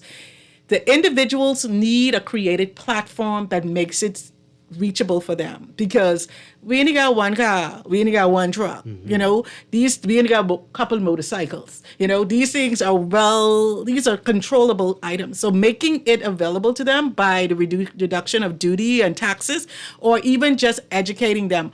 One of the projects that we're looking at in developing under the NAP and looking at a sustainable are solar boats. Anybody ever heard about solar boats in the Bahamas? Right? And when people be like, miss, please, because when I go there, and I need to be able to put some gas in this thing and keep this engine going, right? But the thing is, yes, there is technology that allows for that. Now, your boat may not be able to go hundreds and thousands of miles away, but as a fisherman, you know the route that you have to go in terms of the distances that you presently deal with. And we're going to be doing a demonstration with one of the mail boats, retrofitting the mail boats to show how we, in an agricultural project, to show how we need to expand, our agricultural products and making sure that they can get all around. There was a time when we were self-sufficient in certain items, and then we go and get fancy, and now we don't want to do those things no more. We want to buy it and import it, right? Wow. But we need to go back to certain things. And then also making sure that those boats are not necessarily relying on fossil fuels as its only means to make those sorts of traverse. Yeah. I actually have two questions, if I could, because you brought up transport right there, and I heard boats. Is it more so just the local businesses? Because we see how many emissions are coming from cruise ships that dock in our harbor almost every day. So that's my first question. And my second question, there are quite a few persons who are selling cars on their own that may not be these larger businesses, but they may be contributing to the issue. So how will they be surveyed, I suppose? So my two questions. Let me take the cruise ship one, and then you could take the individual one. So with respect to the cruise ship, we just saw the IMO had big blowout. And the IMO was very ambitious in its attempt to reduce its reduction, move from the technology of fossil fuel with these big cruise ships that are being built now to alternatives, more sustainable alternatives. The key for us is when you buy your fuel from whatever place you buy, you use that isn't coming to us. That's coming from the state that you bought that, because you bought that from them. The minute they sold that, the emissions associated with that gallons is calculated for them. Wherever they went when they used that, it's still calculated for them. So the Bahamas doesn't bear the brunt of that emissions from the cruise ship. However, as being party to the IMO and a large ship registry, we do support and the transition away from fossil fuel, because globally we all still on one planet, and whatever happens, whether it's attributed to you or me, we're all going to feel it, because the emissions doesn't relegate the impacts to any particular state or region. The whole planet feels it. Right. And Larissa, you're going to take the other part? Yeah, I just wanted to add to Mrs. Newbold's point. As it relates to the boating sector in particular, there are limitations to the way that sector can adapt, because sustainable fuels are very costly. And so, again, to Mrs. Newbold's point, we're watching what the IMO is doing. That will send a great signal to what trickles down at a domestic level. But at this time, we take note that there's not much leeway that sector has, because they can only use certain fuels. Those fuels are dirty, and the sustainable fuels are very expensive. Yeah. And so just monitoring. Okay, we got 30 seconds. Actually, we're over time. But really quickly, you're heading out to Brazil for COP. What are you hoping will be at the end of this conference? What are some of the goals you have? We really believe that this COP is going to be another opportunity for us to put the cards on the table and to negotiate. We're holding out a lot because so many things have fallen through. It would have been great if we had come out with the IMO's decision and then we went to COP and then we could have built on that. With the climate financing, if we had gotten what we wanted in loss and damage, loss and damage has been established and we're going to be able to work through that. This meeting is really going to put the dots on the I's and to cross the T's, but 31 is going to be where we see the great push and the delivery on most of the things that we've decided to have. Next year. Next year. Yeah. And where's that one going to be? It's somewhere in Asia. Asia will have the opportunity of hosting this. A lot of information this morning. Thank you for being here this morning. And remind folks where they can find out some of the stuff we talked about today. Charles? Yeah, if you want to find out where the NDC is, just Google Bahamas NDC 3.0, N as in national, DC 3.0. We also have our Facebook pages, the CCEAU, Bahamas. You can find us on Facebook and on Instagram. And then I know that NER also has information. Please visit ner.bahamas.gov.bs to learn more about the Green Choice Exemption Program. You have 7 more months to tap into accessing that permit to bring in those items. We also have Facebook pages, the Bahamas National Emissions Registry on Facebook and Instagram. I need a new dryer, so when are we gonna get that on the list? Anyway, Rochelle Newbold, Charles Hamilton, Jervon Sands, Larissa Cartwright, and Melissa Ingraham, thank you all so much for being here this morning. Really appreciate you. Come back after COP to give us an update, please. Thanks again. Deandra Cartwright, thank you so much for being here. Thank you so much, Dwight, Sean, for having me. I'll see you next week, and I'll be back tomorrow morning. Be sure to pick up today's National Guardian for the Guardian Business section and the latest in business news. This portion of the show brought to you by CFAL, growing wealth for future generations. Tune in to CFAL Talks tonight at 6:30 p.m. right here on Guardian Radio. Stay tuned for On the Clock with Aaron Green next.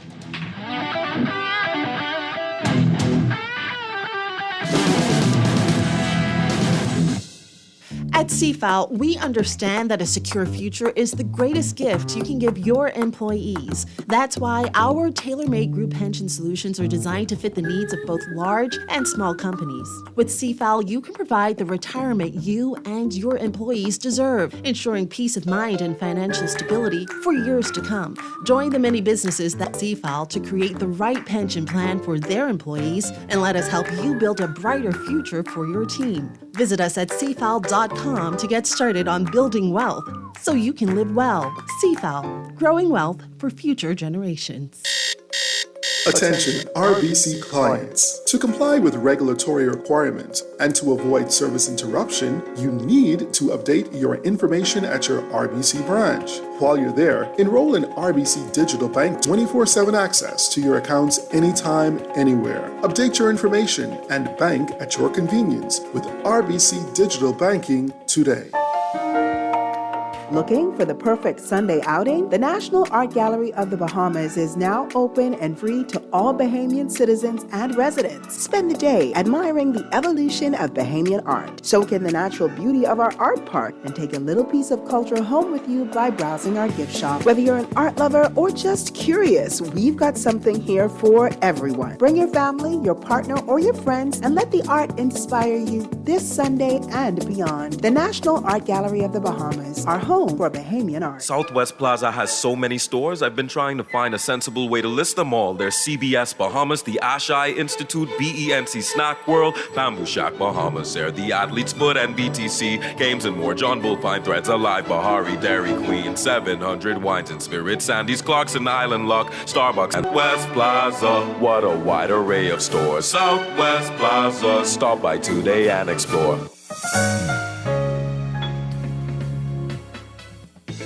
Don't wait for a storm to arrive. Stock up on hurricane supplies, make home repairs, purchase a generator, and more this hurricane season with a Fidelity personal loan. Make that move today. Call 356-7764. Fidelity, we're good for you.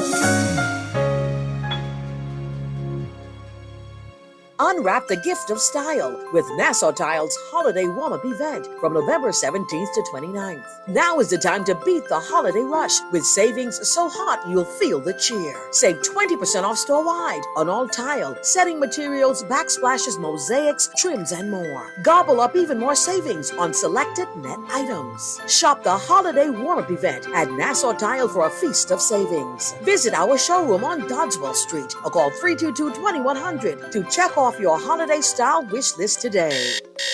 Attention RBC clients. To comply with regulatory requirements and to avoid service interruption, you need to update your branch. While you're there, enroll in RBC Digital Banking for 24/7 access to your accounts anytime, anywhere. Update your information and bank at your convenience with RBC Digital Banking today. Planning for retirement can be overwhelming, but with CFAL, it doesn't have to be. We offer tailor-made individual, group, and pension solutions that take the guesswork out of retirement planning.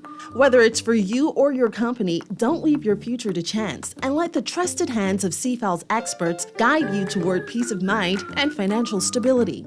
Low upfront costs and affordable monthly payments make it easy for you to build wealth so you can live well. Visit us at cfal.com to start on your path toward financial freedom. CFAL, growing wealth for future generations. This is Guardian Radio 96.9 FM, streaming on GuardianTalkRadio.com and the Guardian Radio app, Nassau, Bahamas.